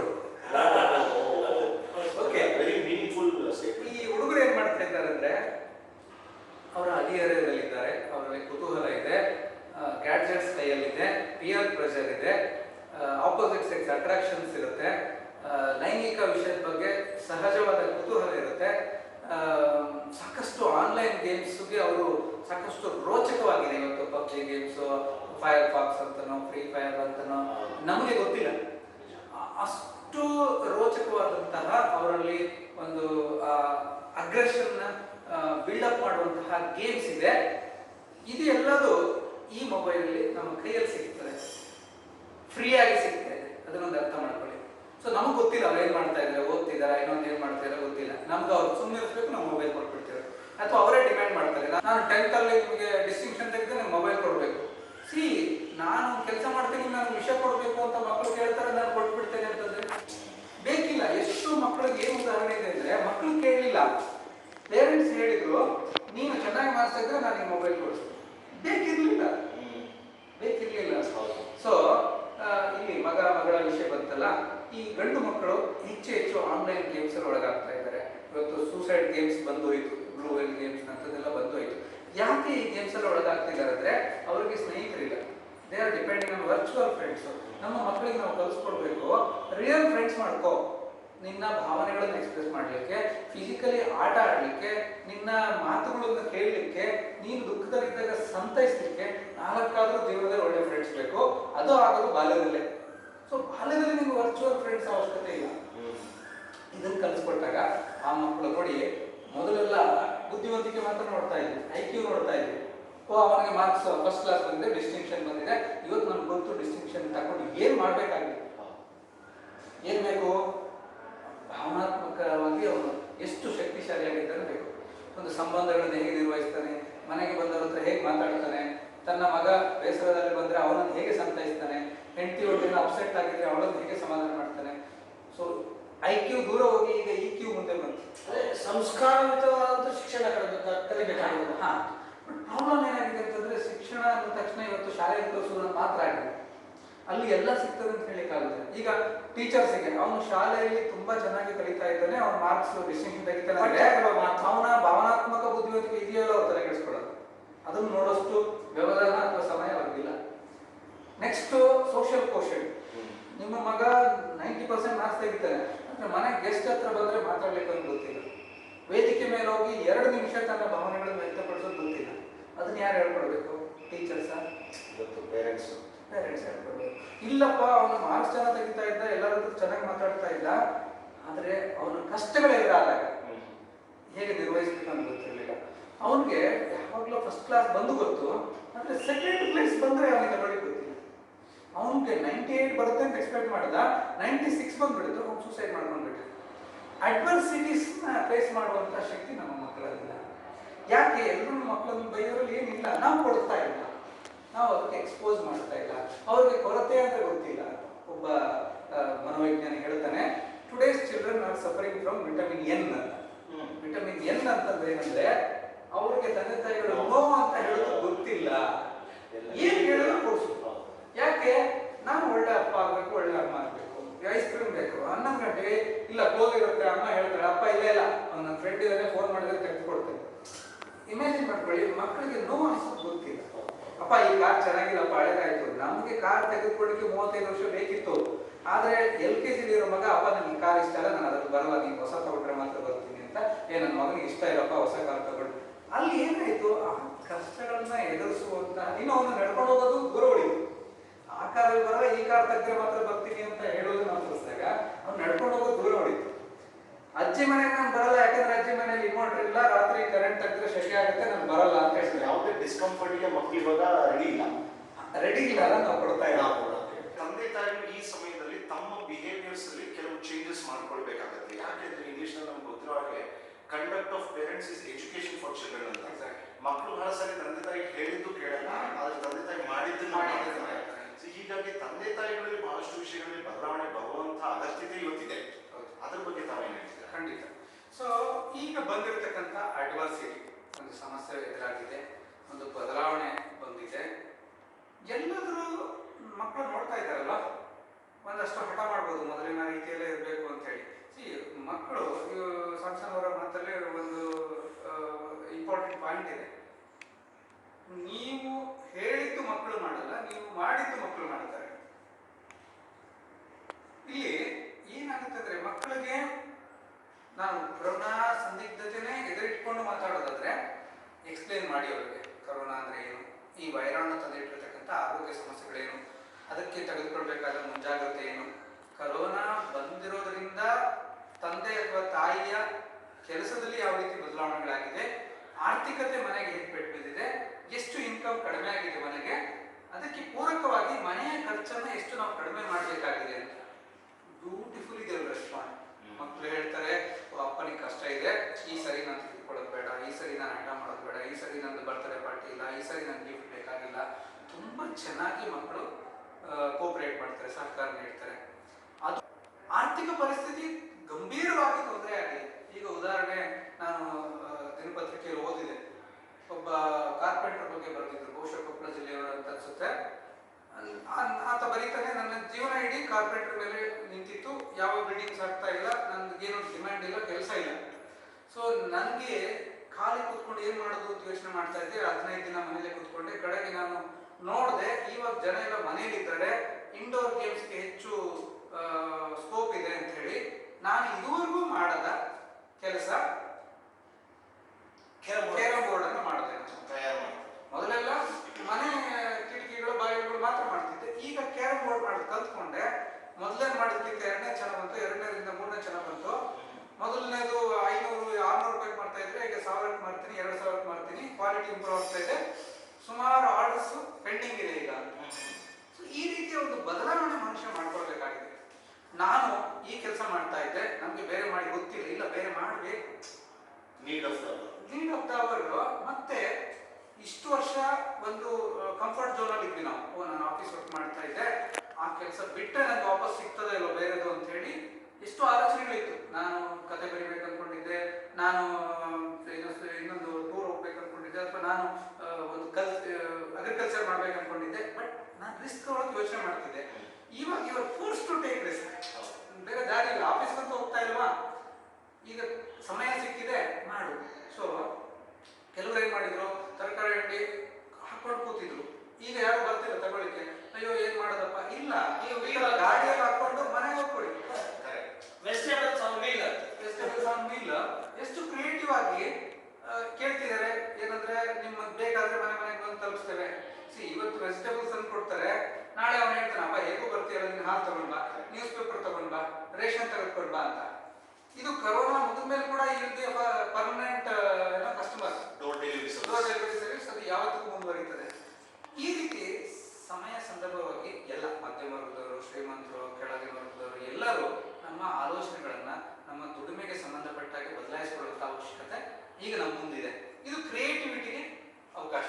So Darwin ಈ ವಿಕಾಸವಾದದಲ್ಲಿ ಹೇಳ್ತಾರೆ ಅಂದ್ರೆ, ಯಾವ ಪ್ರಾಣಿಗಳು ಉಳಿತದೆ ಅಂತಂದ್ರೆ ಅದು ಬರೀ ಶಕ್ತಿಯ ಅನುಸಾರವಾಗಿ ಅಲ್ಲ, ಸ್ಟ್ರಾಂಗೆಸ್ಟ್ ಅನಿಮಲ್ ಉಳಿತದೆ ಅಂತಲ್ಲ, ಅಂದ್ರೆ ಯಾವ ಜೀವಿ ಪ್ರತಿಕೂಲ ವಾತಾವರಣಕ್ಕೆ ಬೇಗ ಹೊಂದಾಣಿಕೆ ಆಗ್ತದೆ ಅಂತ. ಸೊ ಇವಾಗ ಆಗಿರೋದು ಅಷ್ಟೇ, ಯಾರು ಈ ವಾತಾವರಣಕ್ಕೆ ಬೇಗ ಅಡ್ಜಸ್ಟ್ ಆಗ್ಕೊಂಡು ನಮ್ಮ ಕೆಲಸದಲ್ಲಿ, ನಮ್ಮ ಆಲೋಚನಾ ರೀತಿಯಲ್ಲಿ, ನಮ್ಮ ದಿನಚರಿಯಲ್ಲಿ ಬದಲಾವಣೆಗಳು ಮಾಡ್ಕೊಳ್ಳೋಕೆ ರೆಡಿ ಇದ್ದೇವೆ, ಅವರೆಲ್ಲರೂ ಈ ಕರೋನಾ ಸಂದಿಗ್ಧತೆಯಿಂದ ಸುಲಭವಾಗಿ ಹೊರಗೆ ಬರ್ತಾರೆ. ಯಾಕೆಂತಂದ್ರೆ ಇಂಥದ್ದು ಬಂದಿದೆ ಹೋಗಿದೆ. ಪ್ಲೇಗ್ ಮಹಾಮಾರಿ ಬಂದಿದೆ, ಸ್ಪ್ಯಾನಿಷ್ ಫ್ಲೂ ಬಂದಿದೆ, H1N1 ಬಂದಿದೆ, ನಿಪಾ ವೈರಸ್ ಬಂದಿದೆ, ಸಾರ್ಸ್ ಬಂದಿದೆ, 2 ಮಹಾಯುದ್ಧಗಳಾಗಿದೆ. ಎಲ್ಲದೂ ಮುಗಿದು ಜೀವನ ಹಾಗೆ ನಡೀತಾ ಇದೆ. ಸೊ ಎಲ್ಲದರ ಮಧ್ಯೆ ನಾವು ಸಂತೋಷವಾಗಿ ಬದುಕಬೇಕಂದ್ರೆ ಈ ಬದಲಾವಣೆಗಳನ್ನ ಒಂದಷ್ಟು ಒಳ್ಳೆಯ ರೀತಿಯ ಬದಲಾವಣೆ ಮಾಡಬೇಕು. ಹಿಂದೆ ಒಂದು ಅನಾವಶ್ಯಕ ಕಾಂಪಿಟೇಷನ್ಗೆ ಒಳಗಾಗ್ಬಿಟ್ಟಿದ್ವಿ.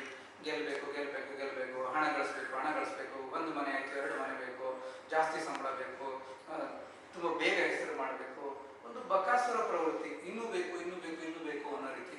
ಒಂದು ಬದುಕಿಗೆ ಒಂದು ಬ್ರೇಕ್ ಕೊಟ್ಟು ಕೂತ್ಕೊಂಡು ನನಗೆ ಏನ್ ಬೇಕು, ನಾನು ನಿಜವಾಗ್ಲೂ ಖುಷಿಯಾಗಿದ್ದೇನೆ, ನನ್ನ ಕೆಲಸ ನನಗೆ ಇಡಿಸ್ತಾ ಇದೆಯಾ, ನನ್ನ ಯೋಗ್ಯತೆ ಏನು, ಈ ರೀತಿಯ ಒಂದು ಒಂದು ಪರಾಮರ್ಶೆ, ಒಂದು ಅವಲೋಕನ ಮಾಡ್ಕೊಳ್ಳಿಕ್ಕೆ ಅವಕಾಶ ಪ್ರಕೃತಿ ನಮಗೆ ನೀಡಿದೆ. ಈಗಿನ ಸಿಚುವೇಶನ್ ಅಲ್ಲಿ ಸ್ಟ್ರೆಸ್ ಹ್ಯಾಂಡಲ್ ಮಾಡಕ್ಕಾಗದೆ ಡಿಪ್ರೆಷನ್ಗೆ ಬಹಳ ಜನ ಹೋಗ್ತಾ ಇದ್ದಾರೆ. ನ್ಯೂಸ್ಗಳನ್ನ ನೋಡ್ತಾ ಇದ್ದೇವೆ ಪ್ರತಿದಿನ. ಅನೇಕರಿಗೆ ಇವತ್ತು ಡಿಪ್ರೆಷನ್ ಅನ್ನೋ ಸಮಸ್ಯೆ ಕಾಡ್ತಾ ಇದೆ. ನಿಮ್ಮ ಸೆಂಟ್ರಿಗೆ ಕೂಡ ಅನೇಕರು ಬರ್ತಾ ಇರಬಹುದು. ಈ ಸಮಯದಲ್ಲಿ ಡಿಪ್ರೆಷನ್ಗೆ ಒಳಗಾಗ್ತಿರುವಂತವರಿಗೆ ನೀವು ವಿಶೇಷವಾಗಿ ಕೊಡುವಂತ ಸಲಹೆಗಳೇನು? ಯಾವ ರೀತಿ ಹ್ಯಾಂಡಲ್ ಮಾಡಬಹುದು? ಮುಂದೆ ಒಂದಷ್ಟು ಪಾಸಿಟಿವ್ ಬದಲಾವಣೆಗಳಾಗಬೇಕಾಗಿದೆ. ಈ ಕೊರೋನಾ ತಂದು ಹೊರಟಿರತಕ್ಕಂಥ ಸಂದಿಗ್ಧತೆಯಿಂದ ಒಳ್ಳೆಯದನ್ನ ಈಗ ನಾವು ಪಡ್ಕೊಳ್ಬೇಕಾಗಿದೆ. ಒಂದಷ್ಟು ಸೋಷಿಯಲ್ ಎಟಿಕ್ವೇಟ್ಸ್, ಒಂದು ಬಿಹೇವಿಯರ್ ಎಟಿಕ್ವೇಟ್ಸ್ ಬದಲಾಗಬೇಕಾಗಿದೆ. ಅದು ಈಗ ನಾವು ಪಾಲಿಸಿ, ಸ್ಯಾಮ್ಸನ್ ಅವರು ಆಗ್ಲೇ ಹೇಳಿದ್ರು, ಪೇರೆಂಟ್ಸ್ ಏನ್ ಮಾಡ್ತಾರೆ ಮಕ್ಕಳು ಅದನ್ನ ಮಾಡ್ತಾರೆ ಅಂತ. ನಾವು ಮನೆಯಿಂದ ಆಚೆ ಹೋಗ್ತಾ ಇರಬೇಕಾದ್ರೆ ತುಂಬಾ ಹೈಜೀನ್ ಮೇಂಟೈನ್ ಮಾಡ್ತೇವೆ, ಹೊರಗಡೆ ಸೋಷಿಯಲ್ ಡಿಸ್ಟೆನ್ಸ್ ಮೇಂಟೈನ್ ಮಾಡ್ಕೊಳ್ತೇವೆ, ಹೊರಗಡೆಯಿಂದ ಅನಾವಶ್ಯಕ ವಸ್ತುಗಳನ್ನು ಮುಟ್ಟುವುದಿಲ್ಲ, ಆಗಾಗ ಕಣ್ಣು ಮೂಗು ಬಾಯಿಗಳನ್ನು ಮುಟ್ಕೊಳ್ಳೋದನ್ನ ಕಡಿಮೆ ಮಾಡ್ಕೊಳ್ತೇವೆ. ಬೇರೆಯವರು ಸಿಕ್ಕಾಗ ಮೊದಲಿನ ಹಾಗೆ ಹ್ಯಾಂಡ್ ಶೇಕ್ ಮಾಡುವಂಥದ್ದು, ತಪ್ಕೊಂಡು ನಿಂತ್ಕೊಳ್ಳುವಂಥದ್ದು, ಅಂಟ್ಕೊಂಡು ನಿಂತ್ಕೊಳ್ಳುವಂಥದ್ದನ್ನ ಅವಾಯ್ಡ್ ಮಾಡ್ತೇವೆ. ಮನೆಗೆ ಬಂದ ತಕ್ಷಣ ಇಡೀ ಕೈ ಕಾಲುಗಳನ್ನು ತೊಳೆದುಕೊಂಡು ಒಳಗೆ ಬರ್ತೇವೆ. ಇತ್ತು ಮುಂಚೆ ಮನೆಗಳಲ್ಲಿ ಪದ್ಧತಿ ಇತ್ತು, ನಾವು ಬಿಟ್ಟಿದ್ವಿ ಅದನ್ನೆಲ್ಲ. ಈಗ ವಾಪಸ್ ಮನೆ ಒಳಗೆ ಕೈ ಕಾಲುಗಳು ತೊಳೆದುಕೊಂಡು ಹೌದು, ಮನೆಗೆ ಬಂದ ತಕ್ಷಣ ಸ್ನಾನ ಮಾಡ್ತೇವೆ, ಸೋಪ್ ಹಾಕಿ ತೊಳಿತೇವೆ, ಆ ಬಟ್ಟೆಯನ್ನು ಚೇಂಜ್ ಮಾಡ್ತೇವೆ, ಹೊರಗಡೆ ಹೋಗ್ತಾ ಇರ್ಬೇಕಾದ್ರೆ ಮಾಸ್ಕ್ ಅನ್ನು ಬಳಸ್ತೇವೆ. ಇದನ್ನೆಲ್ಲ ಮಾಡ್ತಾ ಇದ್ದಾಗ ಮಕ್ಕಳನ್ನು ನೋಡ್ತಾ ಇರ್ತಾರೆ, ಮಕ್ಕಳು ಇದನ್ನು ಕಲಿತಾರೆ, ಅದು ಕೊನೆಯವರೆಗೂ ನಮ್ಮ ಮಟ್ಟಿಗೆ ಉಳಿಯುತ್ತೆ. ಈಗ ನಾವು ಹಾಕೊಂಡು ಹೋಗೋದು ಈ ಹೆಲ್ಮೆಟ್ ಮಾಡ್ತೀವಲ್ಲ, ಗಾಡಿ ಇಟ್ಕೊಂಡು ಹೋಗೋದು, ಪೊಲೀಸ್ ಎದುರಿಗೆ ಬಂದ್ರೆ ಮಾತ್ರ ಹಾಕೊಳ್ಳೋದು, ಮತ್ತೆ ತೆಗೆದಿಡೋದು ಮಾಡ್ತಾ ಇದೀವಲ್ಲ, ಮಕ್ಕಳು ಅದನ್ನೇ ಕಲಿತಾ ಇದ್ದಾರೆ, ಟೀನೇಜರ್ಸ್ ಅದನ್ನೇ ಮಾಡ್ತಾರೆ. ಸೊ ಈ ರೀತಿ ಒಂದು ಸೋಷಿಯಲ್ ಎಟಿಕ್ವೇಟ್ಸ್ ಬದಲಾವಣೆ ಆಗಬೇಕಾಗಿದೆ. ಮೊದಲು ಎಲ್ಲದರಲ್ಲಿ ಗುಟ್ಕಾ ಹಾಕೊಂಡು ದಾರಿಯೆಲ್ಲ ಹೋಗಿತಾ ಇದ್ವಿ. ಈಗ ನಮ್ಗೆ ಗೊತ್ತಾಗ್ತದೆ, ಸ್ಮೋಕಿಂಗ್ ಮಾಡೋರಲ್ಲಿ, ಗುಟ್ಕಾ ಹಾಕೋರಲ್ಲಿ, ಆಲ್ಕೋಹಾಲ್ ಕುಡಿಯೋರಲ್ಲಿ ಕೊರೋನಾ ಜಾಸ್ತಿ ತೊಂದರೆ ಕೊಡ್ತಾ ಇದೆ ಅಂತ. ಈಗ ಒಂದು ಆರೋಗ್ಯ ರೀತಿಯಲ್ಲಿ ಬದಲಾವಣೆ ನಮ್ಮ ಹತ್ರ ಆಗಬೇಕಾಗಿದೆ. ಎಲ್ಲದರಲ್ಲೂ ಉಗಿಯೋದು, ನಾವು ಸ್ಪಿಟ್ ಮಾಡುವಂಥದ್ದನ್ನ ಫೋರ್ಸ್ಫುಲಿ ಬಿಡಬೇಕಾಗ್ತದೆ. ಯಾಕಂದ್ರೆ ನಮ್ಮಿಂದ ಇನ್ನಷ್ಟು ಜನರಿಗೆ ಸ್ಪ್ರೆಡ್ ಆಗುವಂಥದ್ದನ್ನ ತಡಿಬಹುದಾಗಿದೆ. ಇದನ್ನು ನಾವು ಮಕ್ಕಳಿಂದಲೂ ಕಲ್ಸ್ಕೊಳ್ತಾ ಬರ್ತಾ ಇದ್ರೆ, ಆಗಾಗ ಕಣ್ಣು ಮುಟ್ಕೋಬೇಡ, ಆಗಾಗ ಮುಖ ಮುಟ್ಕೊಳ್ಬಾರ್ದು, ಬಾಯಲ್ಲಿ ಗರಡು ಹಾಕ್ಬಾರ್ದು ಮಾಡ್ತಾ ಬಂದ್ರೆ ಮುಂದೆ ಈ ಕರೋನಾಕ್ಕಿಂತ ಯಾವ್ದಾದ್ರು ಸಮಸ್ಯೆಗಳು ಬಂದ್ರು ಕೂಡ, ಬೇರೆ ಬೇರೆ ವೈರಾಣುಗಳ ಸಮಸ್ಯೆಗಳು ಬರೋದ್ರಿಂದ ನಾವು ಈ ಕರೋನಾದಿಂದ ಕಲಿತ ಪಾಠಗಳಿಂದ ಅದೆಲ್ಲ ಬರೋದು ತಪ್ಪುತ್ತದೆ. ಎಷ್ಟೋ ಕಣ್ಣಿನ ಸಮಸ್ಯೆಗಳು ತಪ್ಪುತ್ತೆ, ಮೂಗಿನ ಸಮಸ್ಯೆಗಳು ತಪ್ಪುತ್ತೆ, ಕಿವಿಯ ಸಮಸ್ಯೆಗಳು ತಪ್ಪುತ್ತೆ, ವೈರಾಣುಗಳಿಂದ ಬರ್ತಕ್ಕಂಥ ಜ್ವರಗಳು ತಪ್ಪುತ್ತೆ. ಇನ್ನು ಸ್ಯಾಮ್ಸನ್ ಅವರ ಪ್ರಶ್ನೆ, ಇವತ್ತಿನ ಪರಿಸ್ಥಿತಿಯಲ್ಲಿ ಅಲ್ಲದಿದ್ರೂ ಪ್ರಪಂಚಾದ್ಯಂತ ಈ ಕೊರೋನಾ ಬರೋದಕ್ಕಿಂತ ಮುಂಚೆ ಕೂಡ ಇಡೀ ಮನುಕುಲವನ್ನ ಹೆಚ್ಚು ಬಾಧಿಸ್ತಾ ಇರತಕ್ಕಂಥ ಒಂದೇ ಒಂದು ಕಾಯಿಲೆ ಅಂದ್ರೆ ಅದು ಡಿಪ್ರೆಷನ್. ಗೊತ್ತಿಲ್ಲ ಜನರಿಗೆ ಡಿಪ್ರೆಷನ್ ಇಷ್ಟೊಂದು ಸಮಸ್ಯೆ ಮಾಡ್ತದ ಅಂತ ಗೊತ್ತಿಲ್ಲ. ಇವತ್ತು ರೋಡ್ ಟ್ರಾಫಿಕ್ ಆಕ್ಸಿಡೆಂಟ್ಸ್ ಅಂದ್ರೆ ರಸ್ತೆ ಅಪಘಾತಗಳಲ್ಲಿ ಸಾಯುವಂತವರ ಸಂಖ್ಯೆ, ಕಾರ್ಡಿಯೋವ್ಯಾಸ್ಕ್ಯುಲರ್ ಆಕ್ಸಿಡೆಂಟ್ ಅಂದ್ರೆ ಹೃದಯಕ್ಕೆ ಸಂಬಂಧಪಟ್ಟ ಕಾಯಿಲೆಗಳಿಂದ ಸಾಯುವಂತವರ ಸಂಖ್ಯೆ ಬಿಟ್ರೆ ಅತಿ ಹೆಚ್ಚು ಸಾವು ನೋವುಗಳಾಗೋದು ಡಿಪ್ರೆಷನ್. ಅಂದ್ರೆ ಇದೊಂದು ಚಾಪೆ ಕೆಳಗೆ ಹರಿದು ಬರುವ ನೀರಿನಂತೆ, ಯಾರಿಗೂ ಗೊತ್ತಿಲ್ಲ. ಯಾಕೆ ಅಂತಂದ್ರೆ ಖಿನ್ನತೆ ಲಕ್ಷಣ ಬಹಳಷ್ಟು ಕಾರಣ ಈ ಡಿಪ್ರೆಷನ್. ಮೊನ್ನೆ ನಾವು ಸುಶಾಂತ್ನ ಆತ್ಮಹತ್ಯೆಗೆ ಹೋಲಿಸಿಕೊಂಡು ಮಾತಾಡೋದಾದ್ರೆ, ಎಲ್ಲವೂ ಇದ್ದಂತ ವ್ಯಕ್ತಿ, ಹಣ ಇದ್ದ, ಫೇಮ್ ಇದ್ದ, ಹೆಸರಿದ್ದ ವ್ಯಕ್ತಿ ಮತ್ತು ಮುಂದೆ ಇನ್ನೂ ಸಾಕಷ್ಟು ಗಳಿಸಬಹುದಂತ ವ್ಯಕ್ತಿ ಡಿಪ್ರೆಷನ್ ಇಂದ ಆತ್ಮಹತ್ಯೆ ಮಾಡ್ಕೊಳ್ತಾನೆ ತನ್ನ 35ನೇ ವರ್ಷದಲ್ಲಿ ಅಂತ ಅಂದಾಗ ಇದನ್ನ ಇಟ್ಕೊಂಡೆ ನಾವು ತಾವು ಮಾತಾಡೋದು ಖಂಡಿತ. ಸೊ ಇಲ್ಲಿ ಡಿಪ್ರೆಷನ್ ನಾವು ಬಂದು ಅರಿವಿಲ್ಲ ಜನರಿಗೆ. ಸುಲಭವಾಗಿ ಹೇಳ್ಬೇಕು ಅಂತಂದ್ರೆ, ಕಾರಣ ಇಲ್ಲದೆ ಮನಸ್ಸಿಗೆ ಬೇಸರ ಆಗುವಂಥದ್ದು, ದುಃಖ ಆಗ್ತಾ ಇರ್ತಕ್ಕಂಥದ್ದು, ನಿದ್ದೆ ಸರಿಯಾಗಿ ಬರೋದಿಲ್ಲ, ಊಟ ಸೇರ್ತಾ ಇರೋದಿಲ್ಲ, ಹಸಿವು ಕಡಿಮೆ ಆಗಿದೆ, ದೇಹದಲ್ಲಿ ಇಡೀ ಸುಸ್ತು, ಮೊದಲು ಮಾಡ್ತಾ ಇದ್ದಂತಹ ಆಸಕ್ತಿಕರ ಚಟುವಟಿಕೆಗಳನ್ನೆಲ್ಲ ಇತ್ತೀಚೆಗೆ ನಿಲ್ಲಿಸಿಬಿಟ್ಟಿರ್ತಕ್ಕಂಥದ್ದು. ಜನರ ಹತ್ರ ಮಾತಾಡ್ತಿಲ್ಲ, ಸ್ನೇಹಿತರ ಹತ್ರ ಹೋಗ್ತಾ ಇಲ್ಲ, ಪುಸ್ತಕ ಓದ್ತಾ ಇಲ್ಲ, ನ್ಯೂಸ್ ಪೇಪರ್ ನೋಡ್ತಾ ಇಲ್ಲ, ಟಿವಿ ನೋಡ್ತಾ ಇಲ್ಲ. ಸೊ ಮುಂಚೆ ಇದ್ದ ಎಲ್ಲ ಚಟುವಟಿಕೆಗಳನ್ನ ಸ್ಥಗಿತಗೊಳಿಸಿರ್ತಕ್ಕಂಥದ್ದು. ಆಗಾಗ ಆತ್ಮಹತ್ಯೆಯ ಆಲೋಚನೆಗಳನ್ನ ಮಾತಾಡ್ತಾ ಇರ್ತಕ್ಕಂಥದ್ದು, ನಮ್ಗೆ ಬದುಕಿ ಪ್ರಯೋಜನ ಇಲ್ಲ, ನನಗೆ ಸಾಯ್ಬೇಕು ಅನಿಸ್ತಾ ಇದೆ, ನನಗೆ ದೇವರು ಯಾಕೆ ಬೇಗ ಕರ್ಕೊಳ್ತಾ ಇಲ್ಲ, ಬದುಕಿ ಏನು ಪ್ರಯೋಜನ, ಈ ರೀತಿಯ ಮಾತುಗಳನ್ನು ಆಡ್ತಾ ಇರ್ತಕ್ಕಂಥ ವ್ಯಕ್ತಿ. ಸೊ ಇವುಗಳ ಲಕ್ಷಣಗಳು ಖಿನ್ನತೆಯ ಲಕ್ಷಣಗಳು. ಮತ್ತೊಮ್ಮೆ ರಿಪೀಟ್ ಮಾಡ್ತೇನೆ ನಿಮ್ಮ ಉಪಯೋಗಕ್ಕಾಗಿ. ಕಾರಣ ಇಲ್ಲದೆ ಬೇಸರ ಆಗ್ತಾ ಇರ್ತಕ್ಕಂಥದ್ದು. ಯಾವತ್ತೂ ಒಂದು ದಿನ ಬೇಸರ ಆಗುತ್ತೆ, ಅದು ಖಿನ್ನತೆ ಅಲ್ಲ. ಇವತ್ತು ಯಾರ ಜೊತೆಗೆ ಜಗಳ ಮಾಡ್ತೆ, ನಮ್ಗೆ ಬೇಸರ ಆಯಿತು, ಅದು ಖಿನ್ನತೆ ಅಲ್ಲ. ನಿರಂತರವಾಗಿ ಪರ್ವೇಜಿವ್ ಸ್ಯಾಡ್ ಮೂಡ್, ನಿರಂತರವಾಗಿ 2 ವಾರಕ್ಕಿಂತ ಹೆಚ್ಚು ಮನಸ್ಸು ಬೇಸರದಲ್ಲಿದೆ. ಎರಡನೇದು ಕಾರಣ ಇಲ್ಲದೆ ಸುಸ್ತಾಗ್ತಾ ಇರ್ತಕ್ಕಂಥದ್ದು. ದಿನ ಬೆಳಗ್ಗೆ ಎದ್ದ ತಕ್ಷಣ ಏನು ಕೆಲಸ ಮಾಡ್ಲಿಕ್ಕೆ ಆಗ್ತಾ ಇಲ್ಲ, ತುಂಬಾ ಸುಸ್ತು ಅನ್ಸುತ್ತೆ, ದಿನನಿತ್ಯ ಮಾಡೋ ಚಟುವಟಿಕೆಗಳಲ್ಲೇ ಸುಸ್ತು ಅನಿಸ್ತಾ ಇದೆ. ಮೂರನೇದು ಆನಡೋನಿಯಾ, ಅಂದ್ರೆ ಮಾಡ್ತಾ ಇದ್ದ ಅಂತ ಎಲ್ಲ ಕೆಲಸಗಳಲ್ಲಿ ಆಸಕ್ತಿ ಕಳೆದುಕೊಳ್ಳೋದು ಮನುಷ್ಯ. ಇವತ್ತು ಮನೆ ಕೆಲಸ ಮಾಡ್ತಾ ಇರ್ತಕ್ಕಂಥ ಒಬ್ಬ ಗೃಹಿಣಿ ತನ್ನ ಮನೆ ಕೆಲಸ ಮಾಡಲಿಕ್ಕೆ, ಮಕ್ಕಳನ್ನ ರೆಡಿ ಮಾಡಲಿಕ್ಕೆ, ಸ್ಕೂಲಿಗೆ ರೆಡಿ ಮಾಡಲಿಕ್ಕೆ, ತನ್ನ ಒಂದು ಅಂದ ಚಂದಗಳನ್ನ ರೆಡಿ ಏನೋ ಪ್ರಿಪೇರ್ ಆಗಲಿಕ್ಕೆ ಯಾವುದ್ರಲ್ಲೂ ಆಸಕ್ತಿ ಇಲ್ಲ.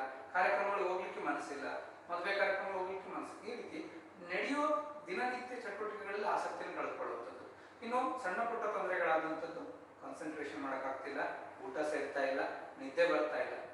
ಇದನ್ನ ನಾವು ಆಗ ತಕ್ಷಣ ಗುರುತಿಸ್ಕೊಂಡು ಅದನ್ನ ಆತ್ಮೀಯರಲ್ಲಿ ಹೇಳ್ಕೊಂಡ್ರೆ, ಏನಾದ್ರು ಬೇಸರ ಆಗುವಂತ ವಿಚಾರಗಳಿಂದಾಗಿ ಖಿನ್ನತೆ ಆಗ್ತಾ ಇದ್ರೆ ಆತ್ಮೀಯರ ಜೊತೆ ನಾವು ಹಂಚ್ಕೊಳ್ಬೇಕು. ಇವತ್ತು ಏನಾಗ್ತಾ ಇದೆ ಅಂದ್ರೆ, ನಮ್ಗೆ ಫೇಸ್ಬುಕ್ ಅಲ್ಲಿ 400 ಜನ ಫ್ರೆಂಡ್ಸ್ ಇದ್ದಾರೆ, 1000 ಜನ ಫ್ರೆಂಡ್ಸ್ ಇದ್ದಾರೆ, ಆದ್ರೆ ಆತ್ಮೀಯವಾಗಿ ನಮ್ಮ ಮನಸ್ಸಿನ ಬೇಸರಗಳನ್ನು ಹಂಚ್ಕೊಳ್ಳಿಕ್ಕೆ ಒಬ್ಬೊಬ್ಬ ವ್ಯಕ್ತಿ ಇಲ್ಲ. ಅದು ಸಮಸ್ಯೆ ಆಗ್ತಾ ಇರುತ್ತೆ. ಅವ್ರು ಸುಶಾಂತ್ ವಿಚಾರ ಮಾತಾಡ್ತಿರ್ಬೇಕಾದ್ರೆ ಇಂಥ ಹಲವಾರು ಕಾರಣಗಳು ನಮ್ಗೆ ಹೊಳಿತದೆ. ಯಾಕೆಂದ್ರೆ ಬಹುಶಃ ವ್ಯಕ್ತಿ ತುಂಬಾ ವಯಸ್ಸಿನ ಜೊತೆಗೆ ಬೆಳೀತಾ ಹೈಸ್ಕೂಲಲ್ಲಿ ಫ್ರೆಂಡ್ಸ್ ಇದ್ರು, ಕಾಲೇಜಿಗೆ ಬಂದ್ಮೇಲೆ ನಂಬರ್ ಕಡಿಮೆ ಆಯ್ತು, ಕೆಲಸಕ್ಕೆ ಸೇರಿದ ಇನ್ನೂ ಸ್ನೇಹಿತರ ಸಂಖ್ಯೆ ಕಡಿಮೆ ಆಯ್ತು. ಯಶಸ್ವಿ ವ್ಯಕ್ತಿ ಅಂತ ಅವನ ಸಮಾಜದಲ್ಲಿ ಕರ್ಸ್ಕೊಳ್ತಾ ಇದ್ದಾನೆ, ಅವನ ಜೊತೆಗೆ ಯಾರು ಇಲ್ಲ. ಏನಾಗ್ತದೆ ಅಂದ್ರೆ, ನನ್ನ ಮನಸ್ಸಿನ ಬೇಸರ ದುಃಖವನ್ನು ಯಾರ ಹತ್ರನ ಹೇಳ್ಕೊಂಡ್ರೆ ನಾನು ಸಣ್ಣವನಾಗಿ ಬಿಡ್ತೀನಿ ಅನ್ನೋ ಭಾವನೆ ಇವತ್ತು ಹೆಚ್ಚಿನವರಲ್ಲಿ ತೊಂದರೆ ಕಾರಣ ಆಗ್ತಾ ಇದೆ. ನಿಮ್ಮ ಮನಸ್ಸಿನ ಬೇಸರವನ್ನು ಹೇಳ್ಕೊಳ್ಳೋದ್ರಿಂದ ನೀವು ಸಣ್ಣವರಾಗುವುದಿಲ್ಲ. ಯಾಕಂದ್ರೆ depression is A treatable disease. ಅದೊಂದು ಟ್ರಾನ್ಸಿಯೆಂಟ್ ಪೀರಿಯಡ್, ಕೆಲವು ತಿಂಗಳುಗಳಿರುತ್ತೆ ಮತ್ತೆ ಹೋಗುತ್ತೆ. ತುಂಬಾ ಸ್ಟ್ರಾಂಗ್ ಪರ್ಸನ್ ಅವನಿಗೆ ಡಿಪ್ರೆಷನ್ ಬರೋದಿಲ್ಲ ಅಂತ ಇಲ್ಲ. ಇವತ್ತು ವೀರಾವೇಶವಾಗಿ ಹೋರಾಡುವಂತ ಸೈನಿಕರಿಗೂ ಡಿಪ್ರೆಷನ್ ಬರುವಂತದ್ದು. ಮಿಲಿನಿಯರ್ ಅಂದ್ರೆ ಆರ್ಥಿಕ ಪರಿಸ್ಥಿತಿ ತೊಂದರೆ ಇದ್ರೆ ಡಿಪ್ರೆಷನ್ ಬರುತ್ತೆ ಅಂತಿಲ್ಲ. ಮಿಲಿನಿಯರ್ ಡಿಪ್ರೆಷನ್ ನಿಂದ ನರಳಿ ಸಾಯ್ಬೋದು. ನಟ ನಟಿಯರಿಗೂ ಸಾಕಷ್ಟು ಯಶಸ್ಸಿನ ಫೇಮಲ್ಲಿ ಇರ್ತಕ್ಕಂಥವ್ರು ಆತ್ಮಹತ್ಯೆ ಮಾಡ್ಕೊಳ್ಬಹುದು, ಖಿನ್ನತೆಯಿಂದ ಸಫರ್ ಆಗ್ಬೋದು. ಸೊ ಖಿನ್ನತೆಗೆ ಜಾತಿ, ಮತ, ಅಂತಸ್ತಿನ ಭೇದ ಭಾವ ಇಲ್ಲ. ಹಾಗಾಗಿ ನೀವು ಸಣ್ಣವರಾಗೋದಿಲ್ಲ. ಆತ್ಮೀಯರಲ್ಲಿ ನಿಮ್ಮ ಭಾವನೆಗಳನ್ನ ಹಂಚಿಕೊಳ್ಳಿ. ಅದರಲ್ಲೂ ವಿಶೇಷವಾಗಿ ಆತ್ಮಹತ್ಯೆ ಆಲೋಚನೆಗಳು ಬರ್ತಿದೆ ಅಂದ ತಕ್ಷಣ ನೀವು ಯೋಚನೆ ಮಾಡ್ಕೋಬೇಕು, ಇದು ನನ್ನ ಖಿನ್ನತೆಯಿಂದ ಬರ್ತಾ ಇರ್ಬೋದು, ನಾನು ಪ್ರಯೋಜನ ಇಲ್ಲದ ವ್ಯಕ್ತಿ, ನನ್ನಿಂದ ಎಲ್ರಿಗೂ ತೊಂದರೆ, ನನ್ನಿಂದ ಸುಮ್ಮನೆ ಎಲ್ಲರಿಗೂ ಉಪದ್ರ, ನಾನು ಬದುಕಿ ವೇಸ್ಟ್, ಇಂಥ ಆಲೋಚನೆಗಳು ಬರ್ತಾ ಇದ್ರೆ ನೀವು ಅಂದ್ಕೊಳ್ಬೇಕು, ಇದು ಖಿನ್ನತೆಯಿಂದ ಬರ್ತಾ ಇರ್ತಕ್ಕಂಥ ಆಲೋಚನೆಗಳು, ನಿಜ ಅಲ್ಲ. ನೀವು ಇಷ್ಟುವರೆಗೂ ಒಳ್ಳೆಯ ಸಾಧನೆಯನ್ನು ಮಾಡಿದ್ದೀರಿ, ಇದು ಸರಿ ಹೋಗ್ಬಿಟ್ರೆ ಖಿನ್ನತೆ ಮತ್ತೆ ನೀವು ಸಾಧನೆಯನ್ನು ಮಾಡಬಹುದು. 10-12 ಸೋಲುಗಳನ್ನ ಜೀವನದಲ್ಲಿ ಮತ್ತೆ ಬೇರೆ ಮೇಲೆ ಹೇಳಲಿಕ್ಕೆ ಆಗ್ಲಾರ್ದಂತ ಸೋಲುಗಳನ್ನ ಅನುಭವಿಸಿದಂತ ಅಮಿತಾಬ್ ಬಚ್ಚನ್ ತನ್ನ 60 ವರ್ಷ ಹತ್ರ ಸಮೀಪ ಆಗುವಾಗ ಮತ್ತೆ ಫೀನಿಕ್ಸ್ ತರ ವಾಪಸ್ ಬಂದು ಅವರ ವಾಯ್ಸಿನ ಒಂದು ಶಕ್ತಿಯಿಂದಾಗಿ ಮೇಲೆ ಬಂದಿದ್ದನ್ನ ನಾವು ನೋಡಿದ್ದೇವೆ. ಅಂದ್ರೆ ಖಿನ್ನತೆ ಎದುರಾದಾಗ, ಸಮಸ್ಯೆಗಳು ಸಾಕಷ್ಟು ಎದುರಾಯಿತು ಅಂದ ತಕ್ಷಣ ಆತ್ಮಹತ್ಯೆ ಒಂದೇ ದಾರಿ ಅಂತ ತೆಗೆದುಕೊಳ್ಬೇಕಾಗಿಲ್ಲ. ಎಷ್ಟು ಸಲ ಜರ್ನಲಿಂಗ್ ಅಂದ್ರೆ ನಮ್ಮ ಮನಸ್ಸಿನಲ್ಲಿರ್ತಕ್ಕಂಥ ಬೇಸರಗಳನ್ನ ನೀವು ಡೈರಿಯಲ್ಲಿ ಬರೆದ್ರು ಕೂಡ ಅದನ್ನ ಯಾರ ಹತ್ರ ಹೇಳ್ಕೊಂಡಾಗ ನಿಮ್ಮ ಮನಸ್ಸು ಹಗುರವಾಗುವಂತ ಸಾಧ್ಯತೆ ಇರುತ್ತೆ. ಈ ತರ ಆಗ್ಬೇಕಂದ್ರೆ ನೀವು ಆಪ್ತ ಸಮಾಲೋಚನೆ, ಕೌನ್ಸಿಲಿಂಗ್ ಹೋಗ್ಬೇಕು. ಅದು ಈ ಕೌನ್ಸಿಲಿಂಗ್ ಸೆಂಟರ್ಸ್ ಇರುತ್ತೆ, ಮನೋವೈದ್ಯರು ಇರ್ತಾರೆ.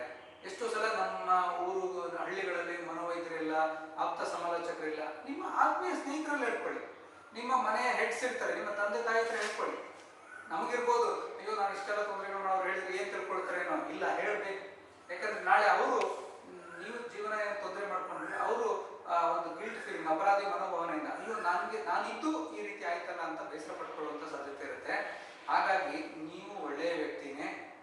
ಕಷ್ಟಗಳು ಎದುರಾದ ತಕ್ಷಣ ಆತ್ಮಹತ್ಯೆ ಆಲೋಚನೆಗಳು ಬಂದಿದೆ, ಖಿನ್ನತೆ ಬಂದ್ರೆ ನೀವೇನು ಕೀಳರಿಮೆಯಿಂದ ನರಳುವ ಅವಶ್ಯಕತೆ ಇಲ್ಲ. ಕೆಲವು ರೀತಿಯ ಖಿನ್ನತೆಗಳಿಗೆ ಆಪ್ತ ಸಮಾಲೋಚನೆ ಮಾತ್ರ ಸಾಕಾಗ್ತದೆ, ಕೆಲವು ಖಿನ್ನತೆಗಳಿಗೆ ಮಾತ್ರೆಗಳ ಚಿಕಿತ್ಸೆ ಬೇಕಾಗ್ತದೆ, ಕೆಲವು ಖಿನ್ನತೆಗಳ ಪ್ರಕಾರಗಳಿಗೆ ಮಾತ್ರೆ ಮತ್ತು ಕೌನ್ಸಿಲಿಂಗು ದೀರ್ಘಕಾಲೀನ 6 ರಿಂದ 8 ತಿಂಗಳವರೆಗೂ ಬೇಕಾಗ್ತದೆ. ಅದನ್ನ ಈಗ ನಮ್ಗೇನೋ ಒಂದು ಟಿವಿ ಕಾಯಿಲೆ ಬಂತು, 9 ತಿಂಗಳ ಮಾತ್ರೆ ತಗೊಳ್ಳೋದಿಲ್ವಾ? 9 ತಿಂಗಳ ನಂತರ ನಾವು ಮುಕ್ತವಾಗಿ ಮತ್ತೆ ಸಮಾಜದಲ್ಲಿ ತಿರುಗಾಡೋದಿಲ್ವಾ? ಅದೇ ರೀತಿ ಇದು ದೈಹಿಕ ಕಾಯಿಲೆಗಳಂತೆ ಒಂದು ಮಾನಸಿಕ ಕಾಯಿಲೆ. ಇವತ್ತು ಮಾನಸಿಕ ಕಾಯಿಲೆಗಳ ಬಗ್ಗೆ ಅನಾವಶ್ಯಕ ಕಳಂಕವನ್ನ ನಾವೇ ಸೃಷ್ಟಿಸಿಕೊಂಡು ನಾವು ಆ ಚಿಕಿತ್ಸೆ ಪಡೆಯದೆ ತೊಂದರೆಗೆ ಈಡಾಗ್ತಾ ಇದ್ದೇವೆ.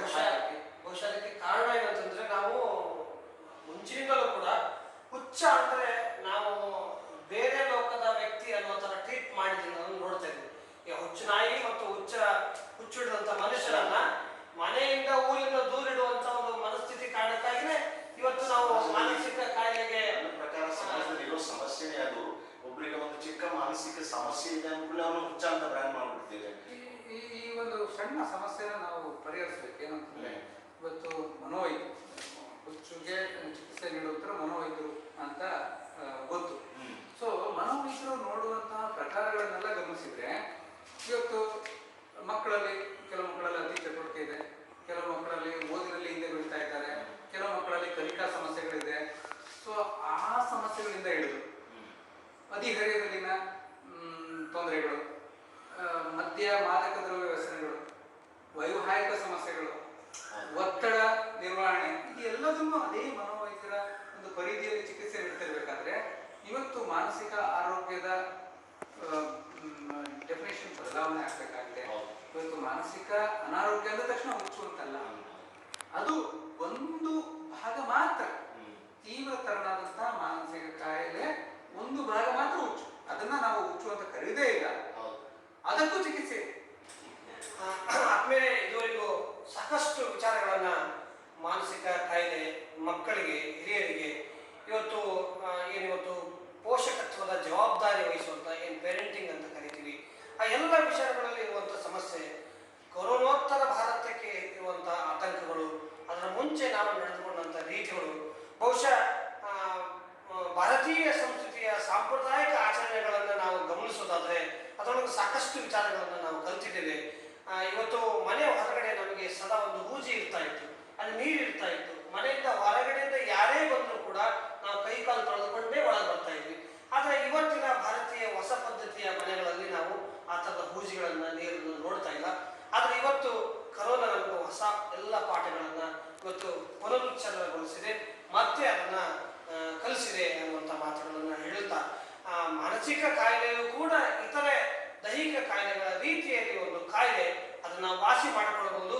ಅದರಿಂದ ಜನರು ಆತಂಕಗೊಳಪಡಬೇಕಾದಂತ ಅಗತ್ಯ ಇಲ್ಲ, ಮತ್ತು ಮಾನಸಿಕ ಖಿನ್ನತೆಯಿಂದ ನರಳುತ್ತಿರುವಂತಹ ವ್ಯಕ್ತಿಯನ್ನು ಕೂಡ ಕೆಟ್ಟ ದೃಷ್ಟಿಯಿಂದ ನೋಡುವ ಅಗತ್ಯ ಇಲ್ಲ ಅನ್ನುವಂಥ ಅತ್ಯಂತ ಉಪಯುಕ್ತವಾದಂತಹ ಮಾಹಿತಿಯನ್ನ ಇವತ್ತು ಮಾಡಿಕೊಂಡಿದ್ದಾರೆ.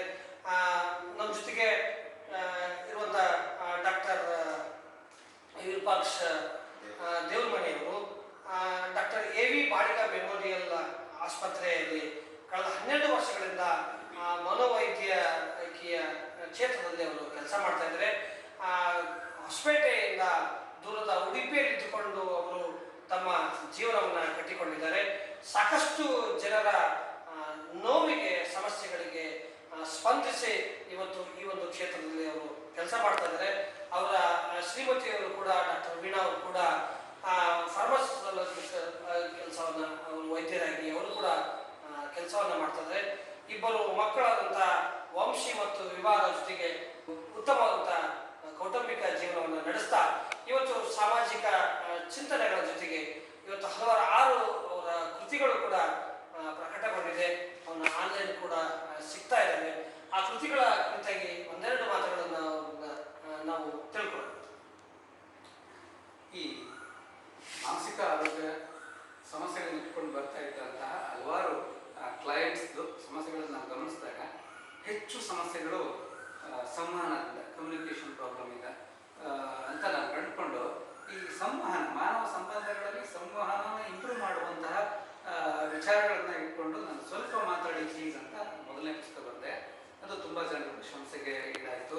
ಸಾಕಷ್ಟು ಜನ ಅದರಲ್ಲಿ ಕಪಲ್ಸ್ ಅಂದರೆ ದಂಪತಿಗಳು ಅವರ ಕಮ್ಯುನಿಕೇಷನ್ನ ಇಂಪ್ರೂವ್ ಮಾಡ್ಕೊಳ್ಬೇಕು ಅನ್ನೋದನ್ನ ಕಂಡುಕೊಂಡ್ರು. ಅದರ ಬಗ್ಗೆ ಅಪ್ರಿಸಿಯೇಷನ್ ಬಂತು. ಹಾಗಾಗಿ ದಂಪತಿಗಳ ಕಮ್ಯುನಿಕೇಷನ್, ದಾಂಪತ್ಯದಲ್ಲಿ ಸಂವಹನ ಹೇಗೆ ಮುಖ್ಯ ಆಗ್ತದೆ ಅಂತ ಹೇಳಿ ನೀನಿಲ್ಲ ನನಗೇನಿದೆ ಅನ್ನೋ ಒಂದು ಪುಸ್ತಕ ಬರೆದೆ. ಈ ಸಂಬಂಧಗಳನ್ನು ಇಂಪ್ರೂವ್ ಮಾಡೋಕ್ಕೆ ಅಥವಾ ಈ ದಾಂಪತ್ಯದ ಕಮ್ಯುನಿಕೇಷನ್ ಇಂಪ್ರೂವ್ ಮಾಡಲಿಕ್ಕೆ ಬೇಸಿಕ್ಸ್ ಶುರು ಆಗೋದು ಮಕ್ಕಳಿಂದ. ಏನಾದರೂ ಒಳ್ಳೆಯದನ್ನ ಕಲಿಸ್ಬೇಕು ಅಂದರೆ ನಾವು ಮಕ್ಕಳಿಂದನೇ ಪ್ರಾರಂಭ ಮಾಡಬೇಕು ಅಂತ ಹೇಳಿ ಮಕ್ಕಳ ಹತ್ರ ನಾವು ಮಾತಾಡೋದು ತುಂಬ ಮುಖ್ಯ ಆಗ್ತದೆ. ಸೊ ಪೇರೆಂಟಿಂಗ್ ಕುರಿತಾಗಿ ಮಕ್ಕಳ ಹತ್ರ ಮಾತಾಡಿ ಪ್ಲೀಸ್ ಅಂತ 3ನೇ ಕೃತಿ ಬರುತ್ತೆ. ಆಮೇಲೆ ಈ ಒಂದಷ್ಟು ಎಲ್ಲ ಸಮಸ್ಯೆಗಳು ಶಾಲೆಯಲ್ಲಿ ಸಮಾಜ ವಿಜ್ಞಾನ ಕಲಿಸ್ತೇವೆ, ಸೈನ್ಸ್ ಕಲಿಸ್ತೇವೆ, ಮ್ಯಾಥ್ಸ್ ಕಲಿಸ್ತೇವೆ. ಬದುಕಿಗೆ ಬೇಕಾಗುವಂಥದ್ದು, ದಾಂಪತ್ಯಕ್ಕೆ ಬೇಕಾಗುವಂಥದ್ದು, ಮುಂದಿನ ಜೀವನಕ್ಕೆ ಬೇಕಾಗುವಂಥದ್ದು ಒಂದು ಪ್ಯಾಕೇಜ್ ನಮ್ಮಲ್ಲಿಲ್ಲ. ಹಾಗಾಗಿ ಒಂದು ತಮ್ಮ ಓದು ಮುಗಿಸ್ಕೊಂಡಿದ್ದಾರೆ, ತಮ್ಮ ಸ್ವಂತ ಜೀವನವನ್ನು ಕಟ್ಕೊಳಕ್ಕೆ ಹೋಗ್ತಾ ಇದ್ದಾರೆ, ಅಲ್ಲಿ ಬೇಕಾದಂತಹ ಒಂದು ಪ್ಯಾಕೇಜ್ ಅದನ್ನ ಈ ಮದುವೆ ಆಗಲಿಕ್ಕೆ ಹೊರಟಿರ್ತಕ್ಕಂತಹ ಒಂದು ಹುಡುಗ ಹುಡುಗಿ ಅವ್ರಿಗೆ ಬೇಕಾದಂತಹ ಮಾಹಿತಿಯನ್ನ ಹೋಗಿ ಬಾ ಮಗಳೇ ಅನ್ನೋ ಒಂದು ಪುಸ್ತಕದಲ್ಲಿ ಬರ್ತಾರೆ. ನಂತರ ಈ ತಂದೆ ತಾಯಿಗಳಲ್ಲಿ ಮದ್ಯ ವ್ಯಸನ ಅಂದ್ರೆ ಅತಿಯಾಗಿ ಕುಡಿತಕ್ಕೆ ದಾಸರಾಗಿರ್ತಕ್ಕಂಥವ್ರು, ತಂದೆ ಇರ್ಬೋದು, ತಾಯಿ ಇರ್ಬೋದು. ನಮಗೆ ಸಮಾಜದಲ್ಲಿ ಕುಡಿತದಿಂದ ಆಗ್ತಾ ಇರ್ತಕ್ಕಂಥ ಆರೋಗ್ಯದ ಸಮಸ್ಯೆಗಳು ಗೊತ್ತು, ಆ ವ್ಯಕ್ತಿ ಕುಡಿತದಿಂದ ಎಷ್ಟು ಸಮಸ್ಯೆಗಳನ್ನು ಅನುಭವಿಸ್ತಾನೆ ಗೊತ್ತು. ಆದರೆ ಹೆಚ್ಚಿನವರಿಗೆ ಗೊತ್ತಿಲ್ಲ ಅಂದ್ರೆ ಆ ವ್ಯಕ್ತಿ ಕುಡಿತಾ ಇದ್ರೆ ಅವರ ಮಕ್ಕಳ ಮಾನಸಿಕ ತೊಂದರೆಗಳು ಏನಾಗ್ತಿದೆ, ಒಟ್ಟು ಕುಟುಂಬದಲ್ಲಿ ಆಗುವಂತ ಒಂದು ಸಾಮಾಜಿಕ ಬದಲಾವಣೆ, ಸಾಮಾಜಿಕ ಹೊಡೆತ. ಈ ವ್ಯಕ್ತಿ ಕುಡಿತದಿಂದಾಗಿ ತನ್ನ ಜೀವನವನ್ನು ಹಾಳು ಮಾಡ್ಕೊಂಡಿದ್ದಾರೆ. ಆದ್ರೆ ಕುಡಿದೇನೆ ಅವನ ಹೆಂಡತಿ, ಅಂದ್ರೆ ಈಗ ಗಂಡ ಕುಡಿತಾ ಇದ್ದಾರೆ ಅನ್ಕೊಂಡ್ರೆ ಹೆಂಡತಿ ಮತ್ತೆ ಮಕ್ಕಳ ಜೀವನ ಕುಡಿದೇನೆ ಅವರ ಜೀವನ ಹಾಳಾಗುತ್ತೆ. ಸೊ ಅವರ ವ್ಯಕ್ತಿತ್ವ ಬೆಳವಣಿಗೆಯಲ್ಲೇ ಲೋಪದೋಷಗಳು ಕಂಡು ಬಂದ್ಬಿಡುತ್ತೆ. ತಂದೆ ಕುಡಿತವನ್ನು ಬಿಟ್ಟು ತಂದೆ ತೀರಿ ಹೋದ್ರೂ ಕೂಡ ಆ ಮಕ್ಕಳಲ್ಲಿ ಬದಲಾವಣೆ ಆಗ್ಲಿಕ್ಕೆ ತುಂಬಾ ಕಷ್ಟ ಆಗುವಂತಹ ವ್ಯಕ್ತಿತ್ವ ದೋಷಗಳು ಉಂಟಾಗ್ಬಿಟ್ಟಿರ್ತದೆ ಬಾಲ್ಯದಲ್ಲಿ. ಸೊ ಈ ರೀತಿ ತೊಂದರೆ ಆಗದಾಗೆ ಆ ಒಂದು ಕುಡಿತದ ತೊಂದರೆ ಇರ್ತಕ್ಕಂಥ ಫ್ಯಾಮಿಲಿಯವರು ಓದಬೇಕಾದಂತಹ ಮಾಹಿತಿಗಳನ್ನ, ಅಥವಾ ತಂದೆ ಅಥವಾ ತಾಯಿಯಲ್ಲಿ ಕುಡಿತಾ ಇದ್ರೆ ಸೆಲ್ಫ್ ಹೆಲ್ಪ್ ಮಾಡ್ಕೊಳ್ಬೇಕು. ಆ ಮಕ್ಕಳು ನಾನು ಹೇಗೆ ಈ ಸಮಸ್ಯೆಗಳನ್ನು ನನಗೆ ತಾಗದಾಗಿ ನೋಡ್ಕೊಳ್ಬೇಕು ಅಂತ ಮಕ್ಕಳಿಗೆ ಸೆಲ್ಫ್ ಹೆಲ್ಪ್. ಮತ್ತೆ ಇಡೀ ಸಮಾಜ ಒಂದು ಹುಡುಕನನ್ನ ನೋಡುವ ದೃಷ್ಟಿ ಹೇಗೆ ಬದಲಾಗಬೇಕು. ಇವತ್ತು ನಾವು ಕ್ಯಾನ್ಸರ್ ಆಗಿದೆ ಅಂದ ತಕ್ಷಣ ಅವನಿಗೆ ಸಹಾಯ ಮಾಡ್ತೇವೆ, ಇಡೀ ಊರಿನ ಜನ ಎಲ್ಲ ದುಡ್ಡು ಒಟ್ಟು ಮಾಡಿ ಅವನಿಗೆ ಸಹಾಯ ಮಾಡ್ತೇವೆ.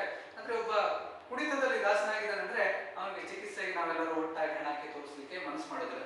ಆದ್ರೆ ಕ್ಯಾನ್ಸರ್ನವನು ಕೇವಲ ಅವನ ಆರೋಗ್ಯ ಮಾತ್ರ ಹಾಳಾಗ್ತಿದೆ ಅಂತಂದ್ರೆ ಈ ಕುಡಿತದಿಂದಾಗಿ ಅವನ ಮನೆಯವರು, ಅವನ ನೈಬರ್ಸು, ಅವನ ಕೆಲಸ ಮಾಡ್ತಾ ಇದ್ರೆ ಅವನ ಕೋವರ್ಕರ್ಸು, ಇಡೀ ಒಂದು ಸಮಾಜದಲ್ಲಿ ಎನ್ವೈರನ್ಮೆಂಟ್ ಹಾಳಾಗ್ತಾ ಇರ್ತದೆ.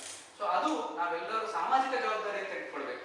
ಆ ರೀತಿ ಸಮಾಜದ ದೃಷ್ಟಿಯನ್ನ ಬದಲಾವಣೆ ಮಾಡ್ಲಿಕ್ಕೆ ನೀನು ಒಂಟಿಯಲ್ಲ ಅಂತ ಒಂದು ಪುಸ್ತಕವನ್ನು ಬರೆದೆ. ಅದು ಈ ಚಿಲ್ಡ್ರನ್ ಆಫ್ ಆಲ್ಕೋಹಾಲಿಕ್ಸ್ ಕುರಿತಾಗಿ. ನಂತರ ಈ ಸಂವಹನ, ಈ ಸಂಬಂಧಗಳ ಕುರಿತಾಗಿ ದಿನನಿತ್ಯ ನಡೆಯುವಂತ ಘಟನೆಗಳು, ಅದನ್ನ ಕಥೆಗಳು ಅಂತ ಹೇಳಲಿಕ್ಕಾಗುದಿಲ್ಲ, ಸಣ್ಣ ಬರಹಗಳಂತ ಹೇಳ್ಬೋದು.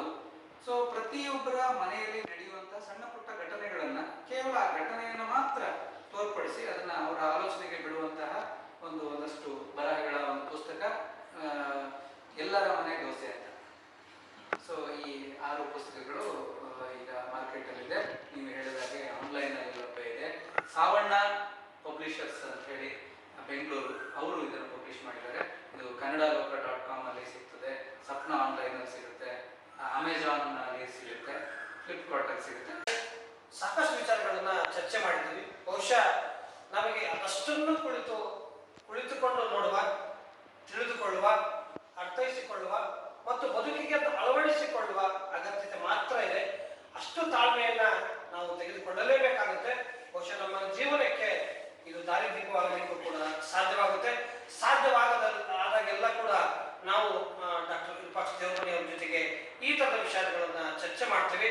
ಅದರ ಜೊತೆಗೆ ಸಾಕಷ್ಟು ಮಾನಸಿಕವಾದಂತಹ ಮತ್ತು ದೈಹಿಕವಾದಂತಹ ಸಮಸ್ಯೆಗಳಿಗೆ ಸ್ಪಂದಿಸುವಂತಹ ಕೆಲಸವನ್ನ ನಾವು ಸದಾ ಅಕ್ಷರ ಟಿವಿ ಕನ್ನಡ ಮೂಲಕ ಮಾಡ್ತೀವಿ. ನಮ್ಮ ಜೊತೆಗೆ ಸಿಂಫನಿ ಮ್ಯೂಸಿಕ್ ಅಕಾಡೆಮಿಯ ಸ್ಯಾಮ್ಸನ್ ಪೆಂಡಮ್ ಅವರು ಕೂಡ ಇವತ್ತು ಜೊತೆಗಿದ್ದಾರೆ. ಸಾಕಷ್ಟು ತಿಳ್ಕೊಂಡಿದ್ದಾರೆ. ಸಂಗೀತ ಕ್ಷೇತ್ರದಲ್ಲಿ ತುಂಬಾ ಉತ್ತಮವಾದ ಕೆಲಸವನ್ನು ಮಾಡ್ತಾ ಇದ್ದಾರೆ. ಚಲನಚಿತ್ರಕ್ಕೂ ಕೂಡ ಅವರು ಕೆಲಸವನ್ನು ಮಾಡಿದ್ದಾರೆ. ದೂರದ ಬೆಂಗಳೂರನ್ನ ಬಿಟ್ಟು ಬಂದು ಹೊಸಪೇಟೆಯಲ್ಲಿ ಇದ್ದುಕೊಂಡು ಇಲ್ಲಿಯ ಜನರ ಬದಲಾವಣೆ ಮಾಡುವ ಹೆಬ್ಬಯಕೆಯೊಂದಿಗೆ ಅವರು ಸಿಂಫನಿ ಮ್ಯೂಸಿಕ್ ಅಕಾಡೆಮಿಯಲ್ಲಿ ಇವತ್ತು ಮಕ್ಕಳಿಗೆ ಸಂಗೀತ ಶಿಕ್ಷಣವನ್ನ ಕೊಡ್ತಾ ಇದ್ದಾರೆ. ಅದರ ಮೂಲಕ ಪಠ್ಯೇತರ ಚಟುವಟಿಕೆಗಳನ್ನ ಒಳಗೊಂಡಂತ ವ್ಯಕ್ತಿತ್ವ ಬಹುಶಃ ಉತ್ತಮವಾಗಿ ರೂಪವಾಗಬಲ್ಲದು. ಯಾವ ವೇಸ್ಟ್ ಟೈಮ್ ಅಂತ ಇದೆ ಆ ಟೈಮ್ ಅಲ್ಲಿ ಅದ್ಭುತವಾದಂತ ಈ ಕಲಿಕೆಯ ಮೂಲಕ ಬಹುಶಃ ನಮ್ಮ ಮಕ್ಕಳು ಉತ್ತಮವಾದಂತಹ ದಾರಿಗೆ ನಡೀಲಿಕ್ಕೆ ಸಾಧ್ಯ ಆಗುತ್ತೆ ಅನ್ನುವಂಥದ್ದು. ಮಕ್ಕಳನ್ನ ಬೆಳೆಸಿ ಹಣ ಗಳಿಸುವಂತ ಮುಖ್ಯ ಅಲ್ಲ, ಯಾವ ತರವಾದಂತಹ ಸಚ್ಚಾರಿತ್ರವಾದಂತಹ ಮಕ್ಕಳನ್ನ ನಾವು ಈ ಸಮಾಜಕ್ಕೆ ಕೊಡುಗೆಯಾಗಿ ಕೊಡ್ತೇವೆ ಅನ್ನುವಂಥದ್ದು ಬಹಳ ಮುಖ್ಯವಾಗ್ತದೆ. ಬದುಕುವ 60-70 ವರ್ಷಗಳ ಕಾಲ ನಾವು ಏನನ್ನ ಉಳಿಸಿ ಹೋದ್ವಿ ಅಂತಿಮವಾಗಿ ಅನ್ನುವಂಥದ್ದೇ ಇವತ್ತು ಚರಿತ್ರೆಯಲ್ಲಿ ಉಳಿಯುವಂಥದ್ದು. ಹಾಗಾಗಿ ನಾವೆಲ್ಲರೂ ಓದಿನ ಕಡೆಗೆ ಮುಖ ಮಾಡೋಣ, ತಿಳಿದುಕೊಳ್ಳುವ ಕಡೆ ಮುಖ ಮಾಡೋಣ, ಶಿಕ್ಷಣದ ಕಡೆಗೆ ಮುಖ ಮಾಡೋಣ ಮತ್ತು ಸದಾ ಒಳಿತನ್ನೇ ಮತ್ತು ಬದಲಾವಣೆಯನ್ನು ಬಯಸೋಣ ಅನ್ನುವಂಥ ಮಾತುಗಳನ್ನ ಹೇಳ್ತಾ ಇವತ್ತು ತಮ್ಮ ಅಮೂಲ್ಯವಾದಂತಹ ಸಮಯವನ್ನು ಕೊಟ್ಟು ತಮ್ಮ ಜೊತೆಗೆ ಸಾಕಷ್ಟು ಮಾತುಗಳನ್ನು ಹಂಚಿಕೊಂಡಂತ ಡಾಕ್ಟರ್ ವಿರೂಪಾಕ್ಷ ದೇವಮನಿ ಅವರಿಗೆ ಮತ್ತು ನನ್ನ ಜೊತೆಗಿರುವಂತಹ ಸ್ಯಾಮ್ಸನ್ ಪೆಂಡಮ್ ಅವರಿಗೆ ಇಬ್ಬರಿಗೂ ಕೂಡ ಆತ್ಮೀಯವಾದ ಧನ್ಯವಾದಗಳು.